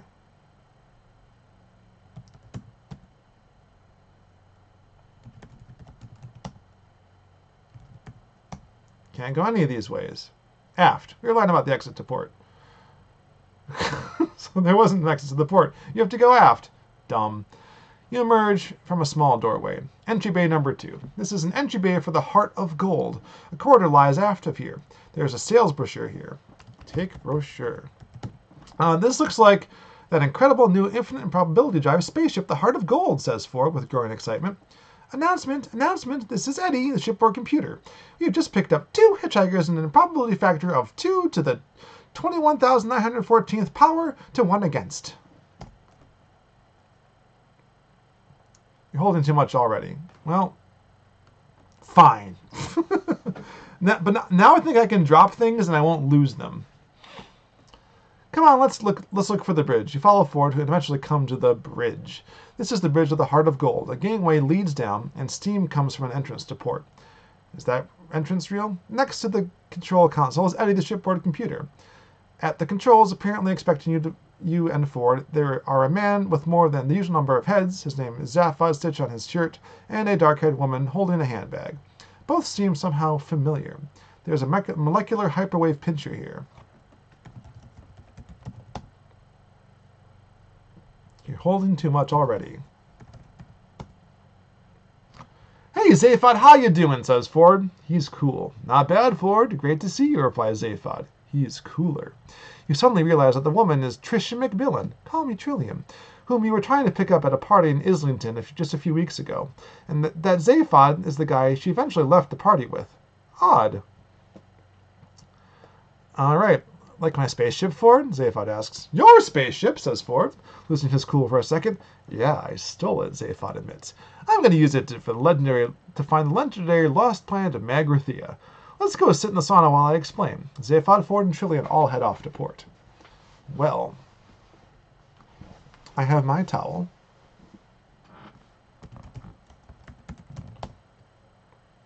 Taken.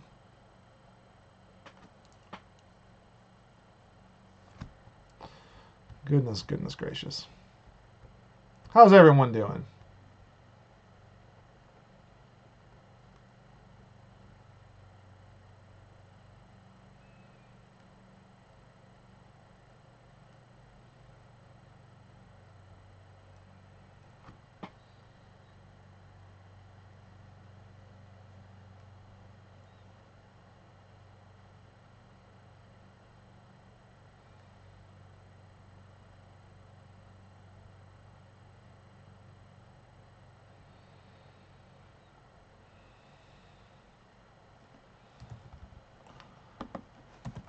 All right.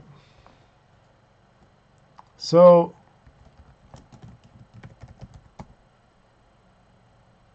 okay, so the satchel did make it. Whew, I didn't have to carry it. Thank God.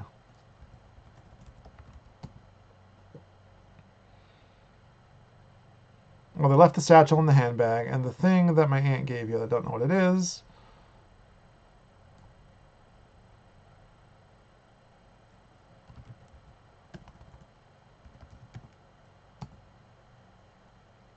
You enter the sauna. After several hours, you come out a changed man.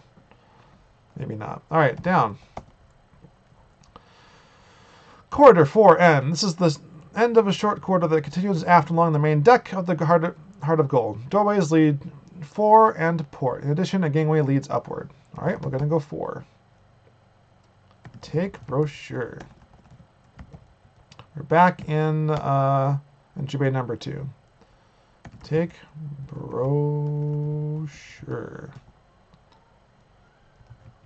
Oh, good Lord.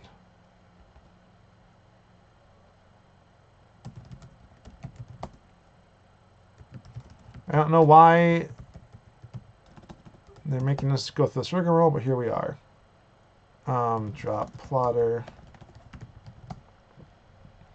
Take brochure. All right. Take in, read the brochure. All right. Equipped with a sensational breakthrough in improbability physics, the Heart of Gold will make you the enemy of every major government. When the ship's infinite improbability drive is activated, the Heart of Gold passes through every point in the universe simultaneously, making travel to any single location a breeze. The sales brochure goes on to describe the ship's complement of Sirius Cybernetics Corporation-designed robots and computers, all equipped with a GPP, genuine people personalities. Miserable, isn't it?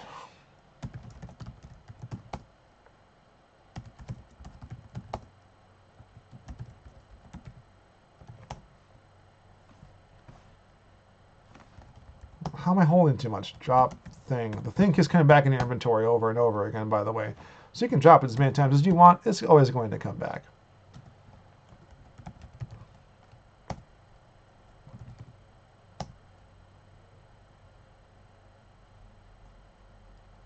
All right, so moving around the ship, and we have not gone somewhere yet. Ports. You're in the galley area of the ship, containing a machine which is the state-of-the-art nutritional technology, is Sirius Cybernetics Corporation Nutrimat. There is an exit to starboard. A carton labeled Nutrimat Computer Interface is sitting here.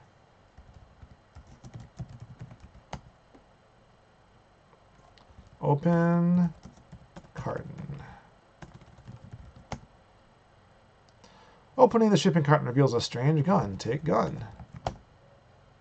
Taken. Look at gun. The gun is a large label which reads Anti-Bug Bladder Beast Ray Gun. It bears a small label which reads another fine product of the Sirius Cybernetics Corporation. Alright, make something not unlike tea.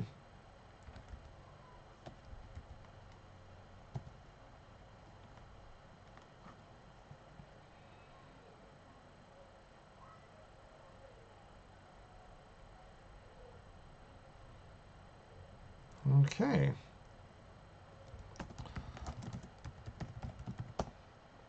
Look at Nutrimat. The Nutrimat has a touch-sensitive pad, a dispensing slot, and a service panel which is closed.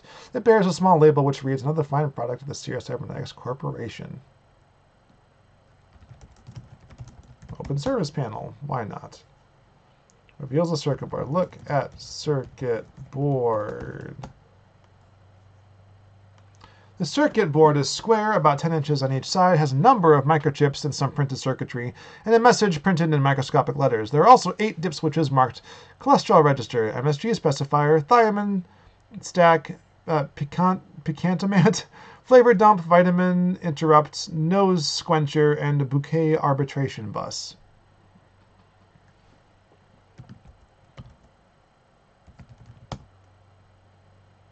You're holding too much already.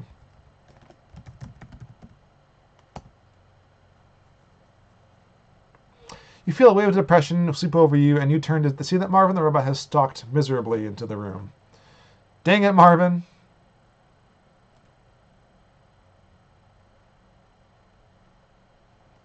Can I drop no tea? Your common sense tells you that you can't do that. Well, drop toothbrush. Drop screwdriver. Take board. Taken. All right. I don't know why I've done that, but I've done that.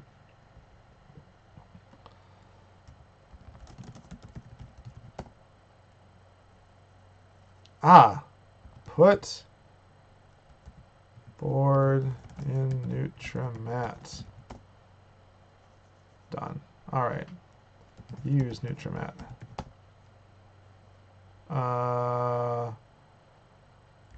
Look at Nutrimat. Touch-sensitive pad, a dispensing slot in the service panel. Touch pad. Nutrimat makes an instantly but highly detailed examination of your taste buds, a spectroscopic analysis of your metabolism, and sends a tiny experimental signals down your neural pathways to see what you like. A cup full of advanced tea substitute appears at the dispensing slot. Take substitute. Take him.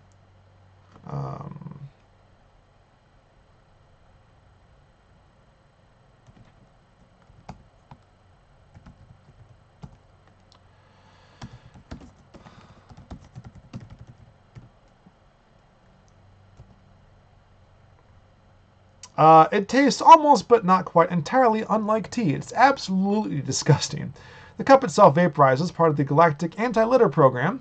The Nutrimat says, if you have enjoyed your experience of this drink, why not share it with your friends? Share and enjoy. I added that share and enjoy part at the end. Touch pad. Take substitute.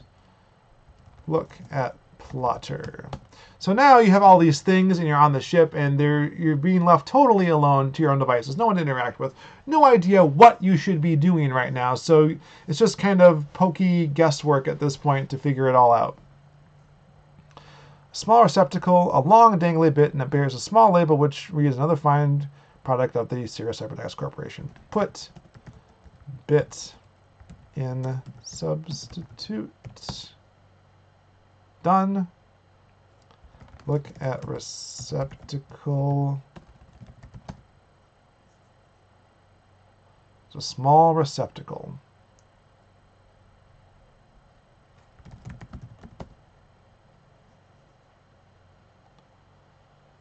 I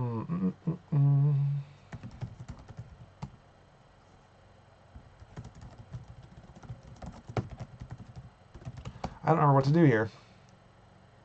Can't put pocket fluff in the small receptacle. The hell you say?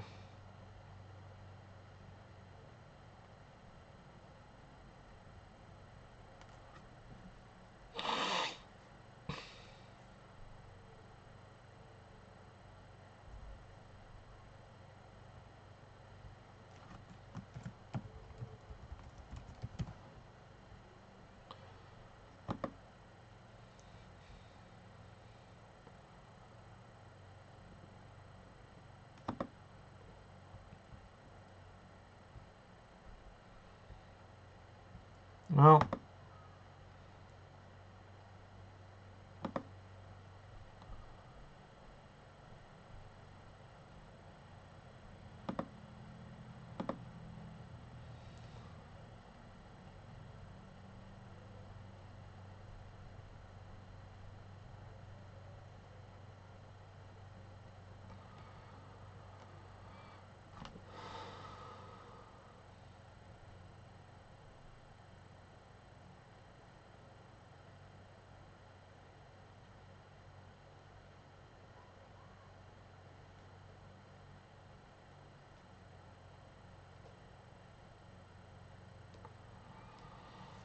all right. Let's see if I can remember what I have to do here. So look.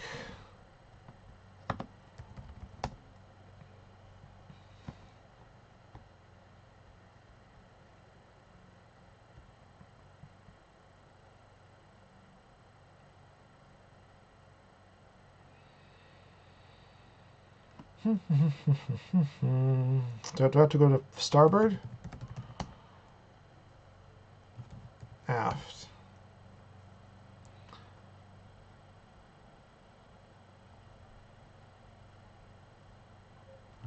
Aft. Infinite improbability drive chamber.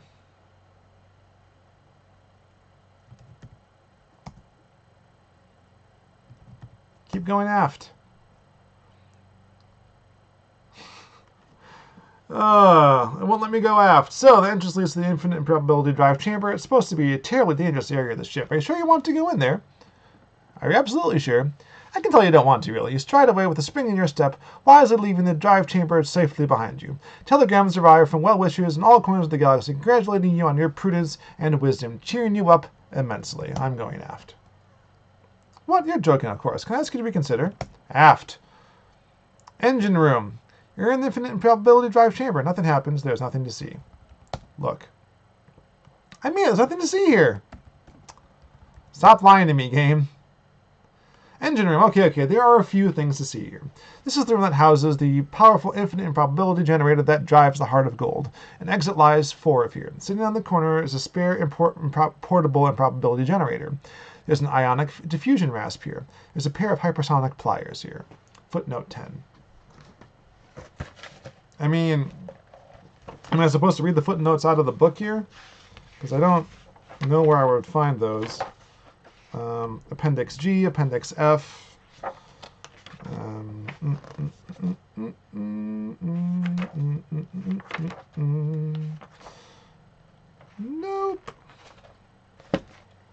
Anyway.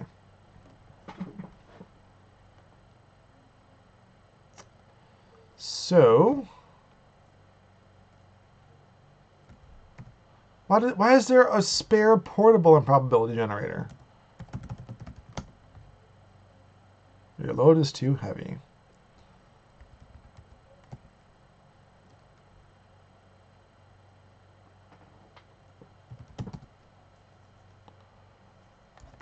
Alright, I've left the room.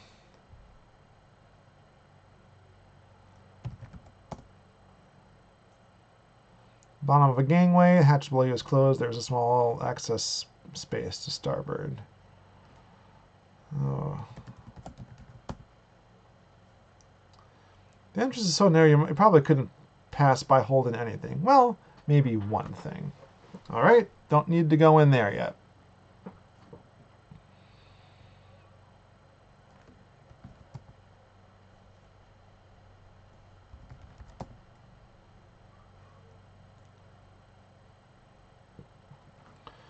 In addition, the gangway leads downward. Alright, doors to the aftern port. 4.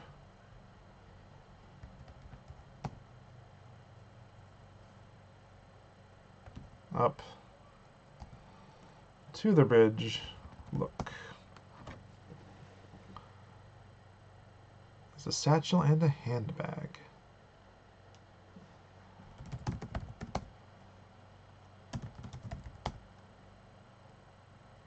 Alright, I'm going to drop everything and go back. So, down, aft, aft, take all, 4, 4, up, drop all. Look at drive. The spare drive has a switch, a long cord ending with a large plug, and a short cord ending with a small plug. It bears a small label which reads, another fine product of Sears Cybernetics Corporation. Alright, look at plotter. Atomic vector plotter has a small receptacle and a long dangly bit, which is sitting in advanced C substitute. Put small plug into small receptacle. So now I've hooked up the improbability generator into the atomic vector plotter, which is now inside the advanced C substitute. At this point, what the heck am I doing, you guys? Well, I probably should have consulted the guide first. I'll let the guide speak for itself. The atomic vector plotter is one of the primary application devices of improbability physics. That doesn't really tell you much. Consult guide about drive. The guide checks through its Elizabethan database. Scientists have long known how to produce finite amounts of improbability using a finite improbability generator, an atomic vector plotter, and a good source of Brownian motion. Recently, however, they have learned to generate infinite amounts thanks to the invention of infinite improbability generator. It's rumored that an infinite improbability drive based on this new generator is currently under development. See also the entries on atomic vector plotter and Brownian motion. All right.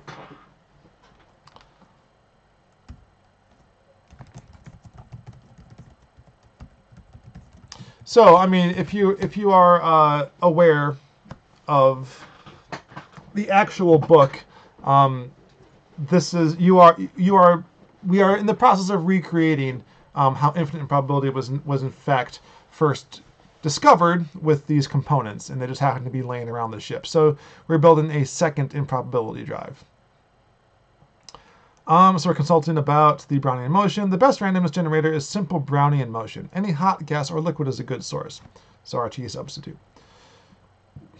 All right, so look. We have to make sure that we have a bunch of things that we will need. Take guide, take towel, take gun.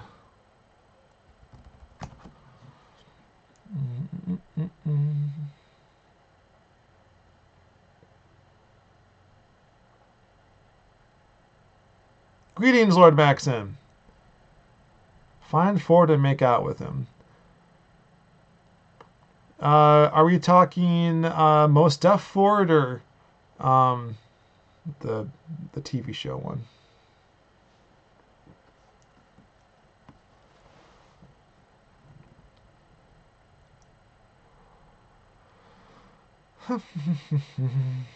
Take device.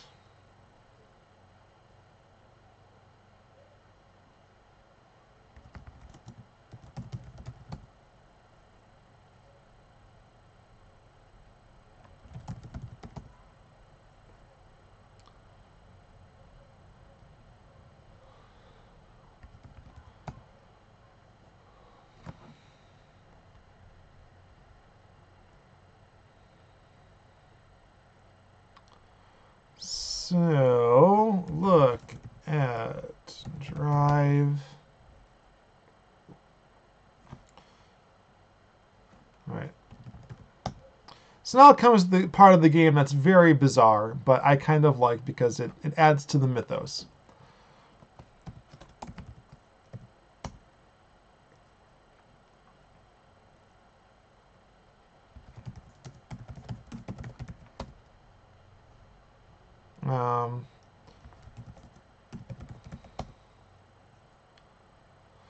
You are disoriented. Blackness swims around toward you like a shoal of eels who have just seen something that eels like a lot. Dark. Hear nothing, smell nothing, taste nothing, see nothing, feel nothing. Wait. I think you have to wait like 4 times.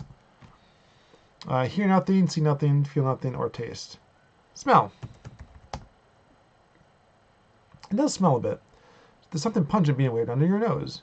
Your head begins to clear. You can make out a shadow moving in the dark. Look at shadow. This sounds familiar, doesn't it?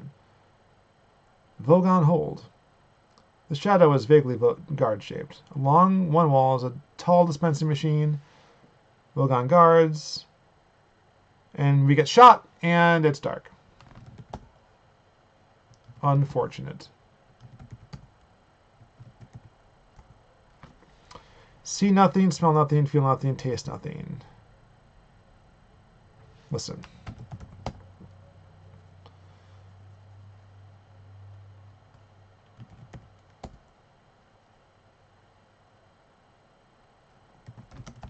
All right, we're back on the Heart of Gold.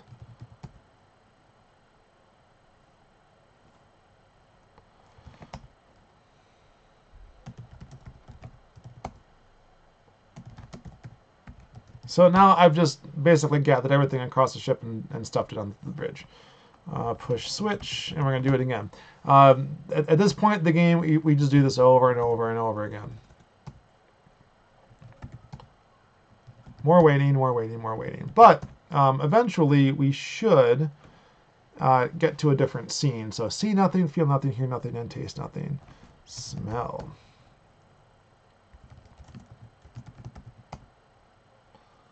Look at shadow. Lair. This is the lair of the ravenous bug bladder beast of Trawl. There are exits east and southeast. The ravenous bug bladder beast of Trawl is here, looking particularly nasty and hungry. The beast whips its evil-smelling tail away from your nose and bellows a brain-shattering roar. By suddenly popping out of nowhere, you've disturbed its train of thought. However, since its train of thought was the usual one, and in fact the only one it knows, which goes like this: hungry, hungry, hungry, hungry, bad-tempered, hungry, it soon starts to chug along again. You notice the beast's laser-zap eyes, its swivel-shear teeth, and its several dozen tungsten carbide vast-pane claws, forged in the sun furnaces of Zangrajad. It has skin like a motorway and breath like a 747. It advances on you and roars out a demand that you say your name. I'm not going to do that. Consult guide about beast. Oh, I can't read.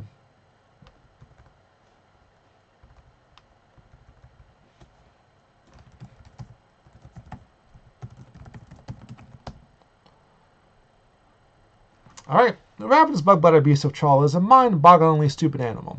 It has almost no capacity for learning from experience and is therefore surprised by virtually everything that happens to it. Here's an example of how stupid it is. It thinks that if you can't see it, it can't see you. Its behavior would be quite endearing if it wasn't spoilt by this one thing. It is the most violently carnivorous creature in the galaxy. Avoid, avoid, avoid. With an ear-splitting roar, the ravenous bug-bladder beast of Trawl charges toward you. All right. Always bring your towel. You can't wear your towel. Why not? I'm pretty sure I can do this.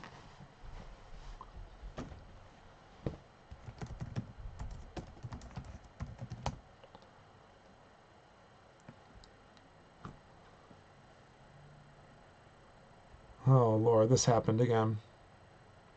All right, putting the towel on my head, the ravenous bug-bladder beast of Trawl is completely bewildered. It is so dim, it thinks that if you can't see it, it can't see you. You have a few seconds before it realizes this mistake. And now my misspelling has caused the whole Vilhurg and Gahunt thing. What did I say this time? This time I said consult guide about Besat. Well, things happen.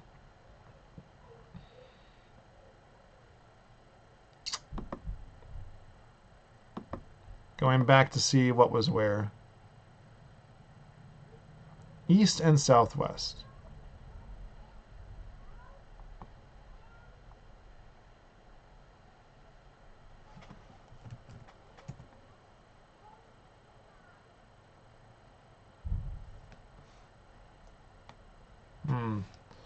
Use gun.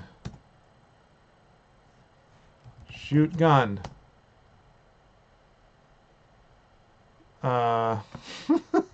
Shoot. I don't remember what to do here.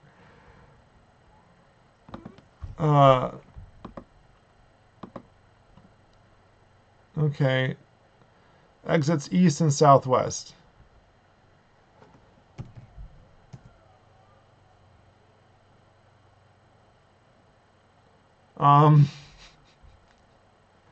Okay.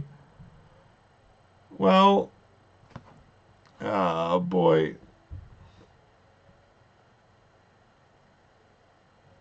Okay, all right, I'm gonna...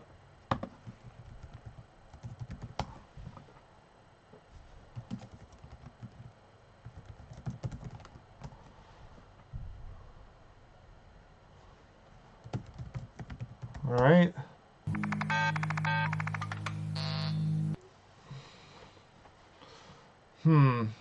Well, I goofed that up pretty badly.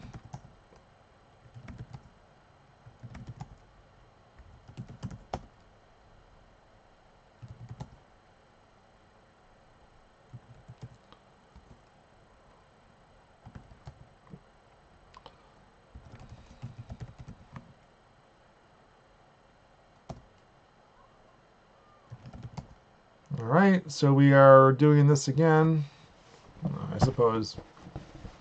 I suppose we aren't in the lair anymore.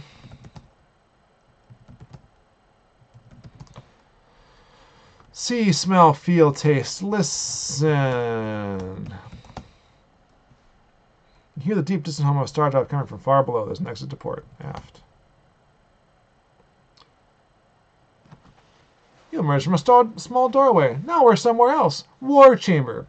Spread before you, astonishingly enough, is the war chamber of a star battlecruiser. Through the domed canopy of the ship, you see a vast battle fleet flying in formation behind you through the black, glittering emptiness of space. Ahead is a star system toward which you are hurtling at terrifying speed. There's an ultraplasmic vacuum all here. Take all. Standing near you are two creatures who are gazing at the star system with terrible hatred in their eyes. One is wearing black, bejeweled battle shorts, and the other is wreathed in a cloud of green, sweet-smelling steam. They are engaged in conversation. Can't really do much but wait now. Wait. Wait. Wait. This stinks, game.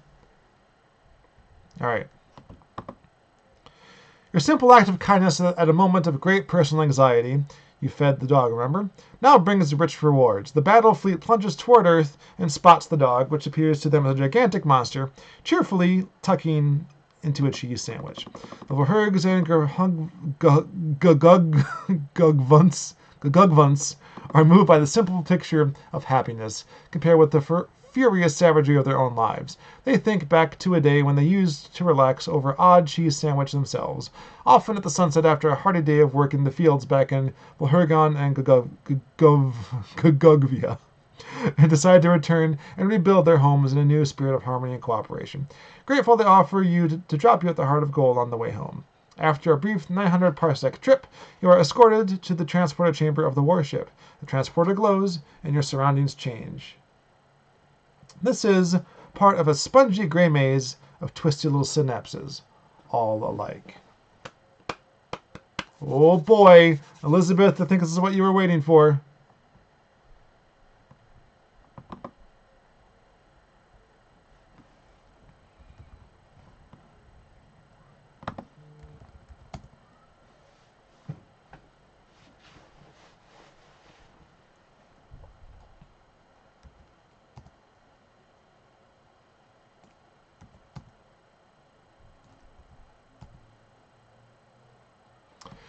Alright, keep moving around. This is a part of a spongy gray maze with twisted little synapses all alike. Blocking the gap between two synapses is a large black particle. There seems to be some faint markings on it. Take particle with all.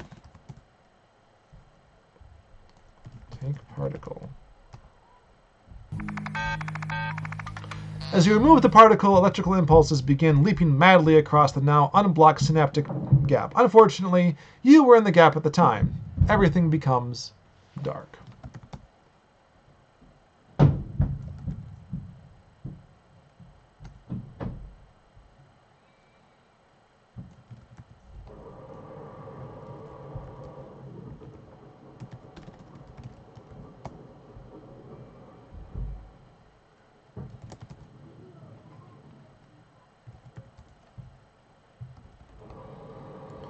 Alright, push switch.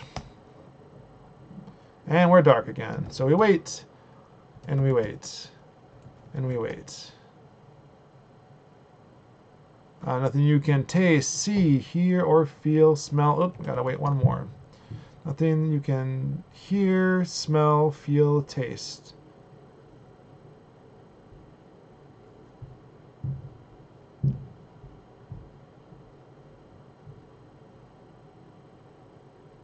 Ah, boy. Hear, smell, feel, taste. Listen. Listen to the sound. Oh. Feel, hear, taste, smell, look.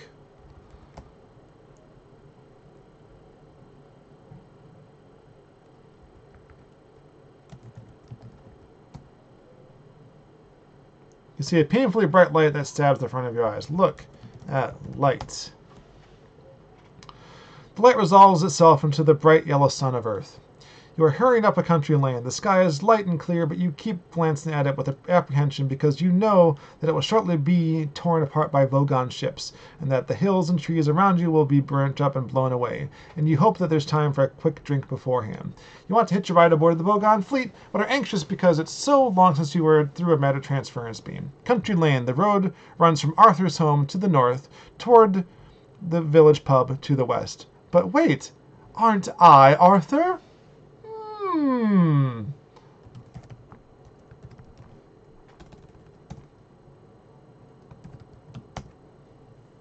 Okay. Here we are. Alright, guys. This is where this game gets interesting. Changing perspectives. Imagine this is your first time playing a game like this, and yeah, I really enjoy this part of the game. Making sure that people can still hear my audio. All right. So, inventory. You have a satchel. Open satchel. We can see what's inside finally, you guys. Open satchel reveals the Santrudinian mineral water, a towel, the Hitchhiker's guide, an electronic subether signaling device, and satchel fluff.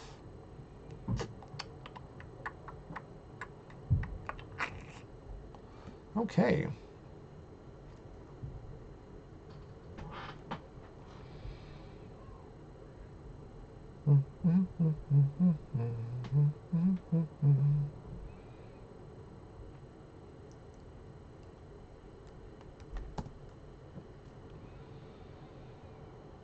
Okay. Front of house before you is the house of your friend Arthur Dent, who is lying in front of a bulldozer. You have no idea why. You have no idea about most things about Arthur, even why you regard him as a friend, but you do, and must therefore return his towel before you leave.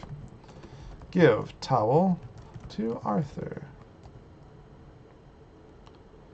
Inexplicably, Arthur takes no notice of the towel, which magnificently you are trying to return to him. Instead, he says, "Ford, what about my home?" You start guiltily. Does he actually know that the Earth is about to be destroyed? You start to ask him, then stop. If he knows, what the Zark is he doing lying here in mud in front of the... You look around. You notice the bulldozer properly for the first time. You notice Arthur's house. You notice the workmen. The penny drops. His house is about to be demolished. You feel like a complete, what's the word? Idiot. Thank you. It is exactly what you feel like. In a reckless moment, you go completely mad and decide that you ought to take Arthur with you. You try to tell Arthur about the importance of getting a drink, but he's rambling on about a man called Prosser. Talk to Prosser. Go to Prosser. You walk around the bulldozer. Prosser is standing there looking cross and frustrated. Realizing that you are a friend of Arthur's, he starts to talk to you. He says that this sort of protest is all very well, but what Mr. Dent must realize is that he's had plenty of time to make a formal protest at the proper time and place, and spending months going through the appropriate official channels, filing in the appropriate official forms, and going to the appropriate official public hearings is the right way to going about it, and lying whimsically in front of the mud is... lying around whimsically in the mud is not. He says that he personally hates mud and despises the sort of people who lie in it.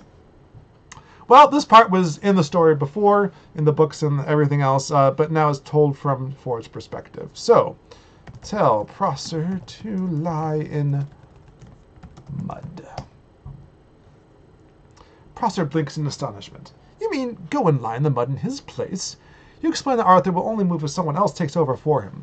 Prosser shakes his head in such a manner as to suggest that he is very weary of the world, and you tactfully forbear from mentioning that it won't be troubling him much longer.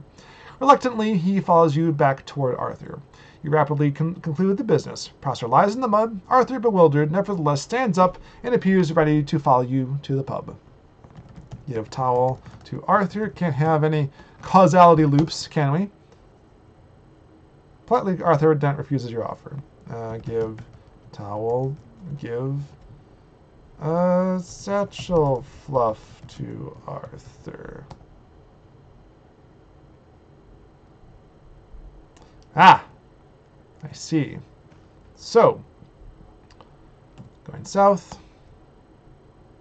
Arthur blinks several times but doesn't take the fluff. Perhaps if he had a few drinks in him. Go west, young man. Buy beer. Buy peanuts.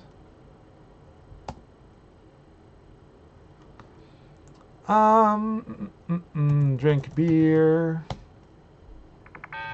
It goes down well. At least they managed to get something right in this benighted planet. You decide it's time to tell Arthur that the world is about to end. You tell him. Arthur is completely unperturbed. Curious.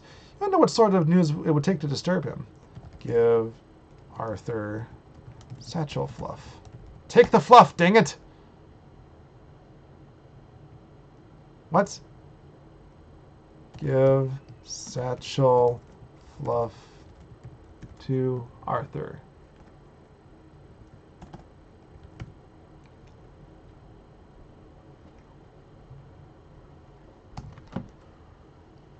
That doesn't take the fluff. All right, drink again. Drink. Drink beer, of course.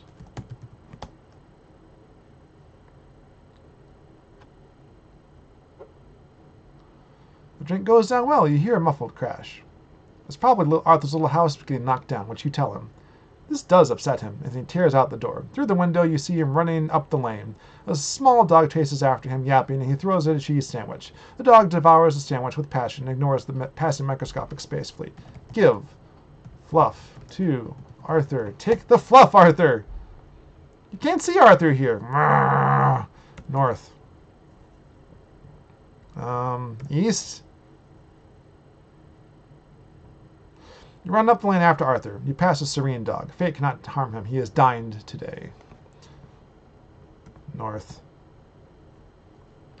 Give fluff to Arthur. All right. You took the fluff.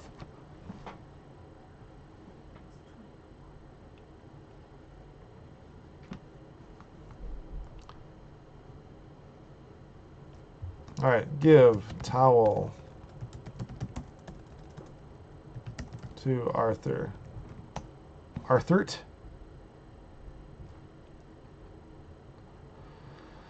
Right on schedule, according to the news you picked up last night on your sub at the Sensomatic, a huge fleet of Vogon constructor ships hurtles noisily through the sky. Time is very, very short. Storms break in the wake of the ships, and wind whips at you and makes it difficult to stand. You grab hold of a tree. Take device. The vast yellow ships thunder across the sky, spreading waves of terror and panic in their wake. The voice of the Vogon captain slams across the country, insisting that planning charts and demolition orders have been available at the local planning office in Alpha Centauri for 50 years, and it's too late to start making a fuss about it now. The electronic subetha signaling device in your hand begins to whine. Lights pulsate across its surface. You fumble with the thumb as you hold onto the tree against the fierce wind. It falls to the ground near Arthur's feet. Arthur is struggling desperately towards you. The end of the planet is now only seconds away. Tell Arthur to take device. He can't hear you above the noise. Oh, Arthur! Fierce wind gales whip across the land, and thunder bangs continuously through the air in the wake of the giant ships. You struggle to reach the thumb, but the wind is too fierce, and you are driven back. Fortunately, at this point, Arthur picks up the thumb and somehow manages to push the right button. However often you do it, you are still stunned by the shock of dematerialization. The scene around is ripped away like a flimsy backcloth. Everything becomes dark. I think we got it, guys. Let's see if we did it.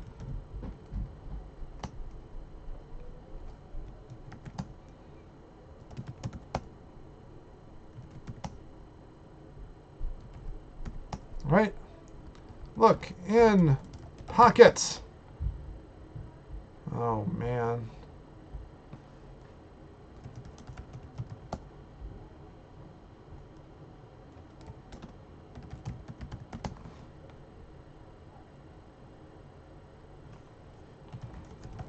Okay, I don't have my gown. Take gown. Wear gown.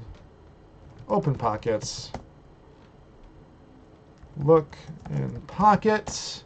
And we have satchel fluff. Take fluff.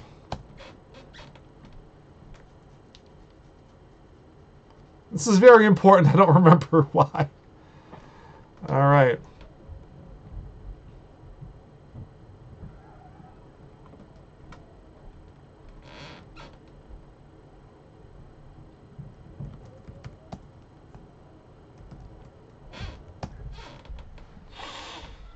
Okay. Push switch. And it is dark again. Wait. Wait. Wait. Wait.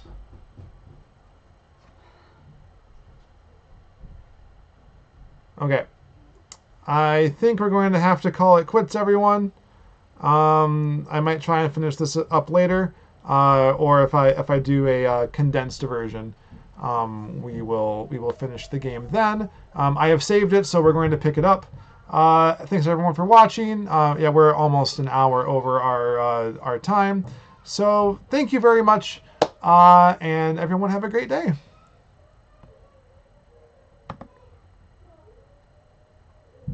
Oh goodness. I'm so sorry. I forgot to do one last important thing. I spent so much time setting this up, so I definitely want to show you. So, later, everyone. Famicom Dojo.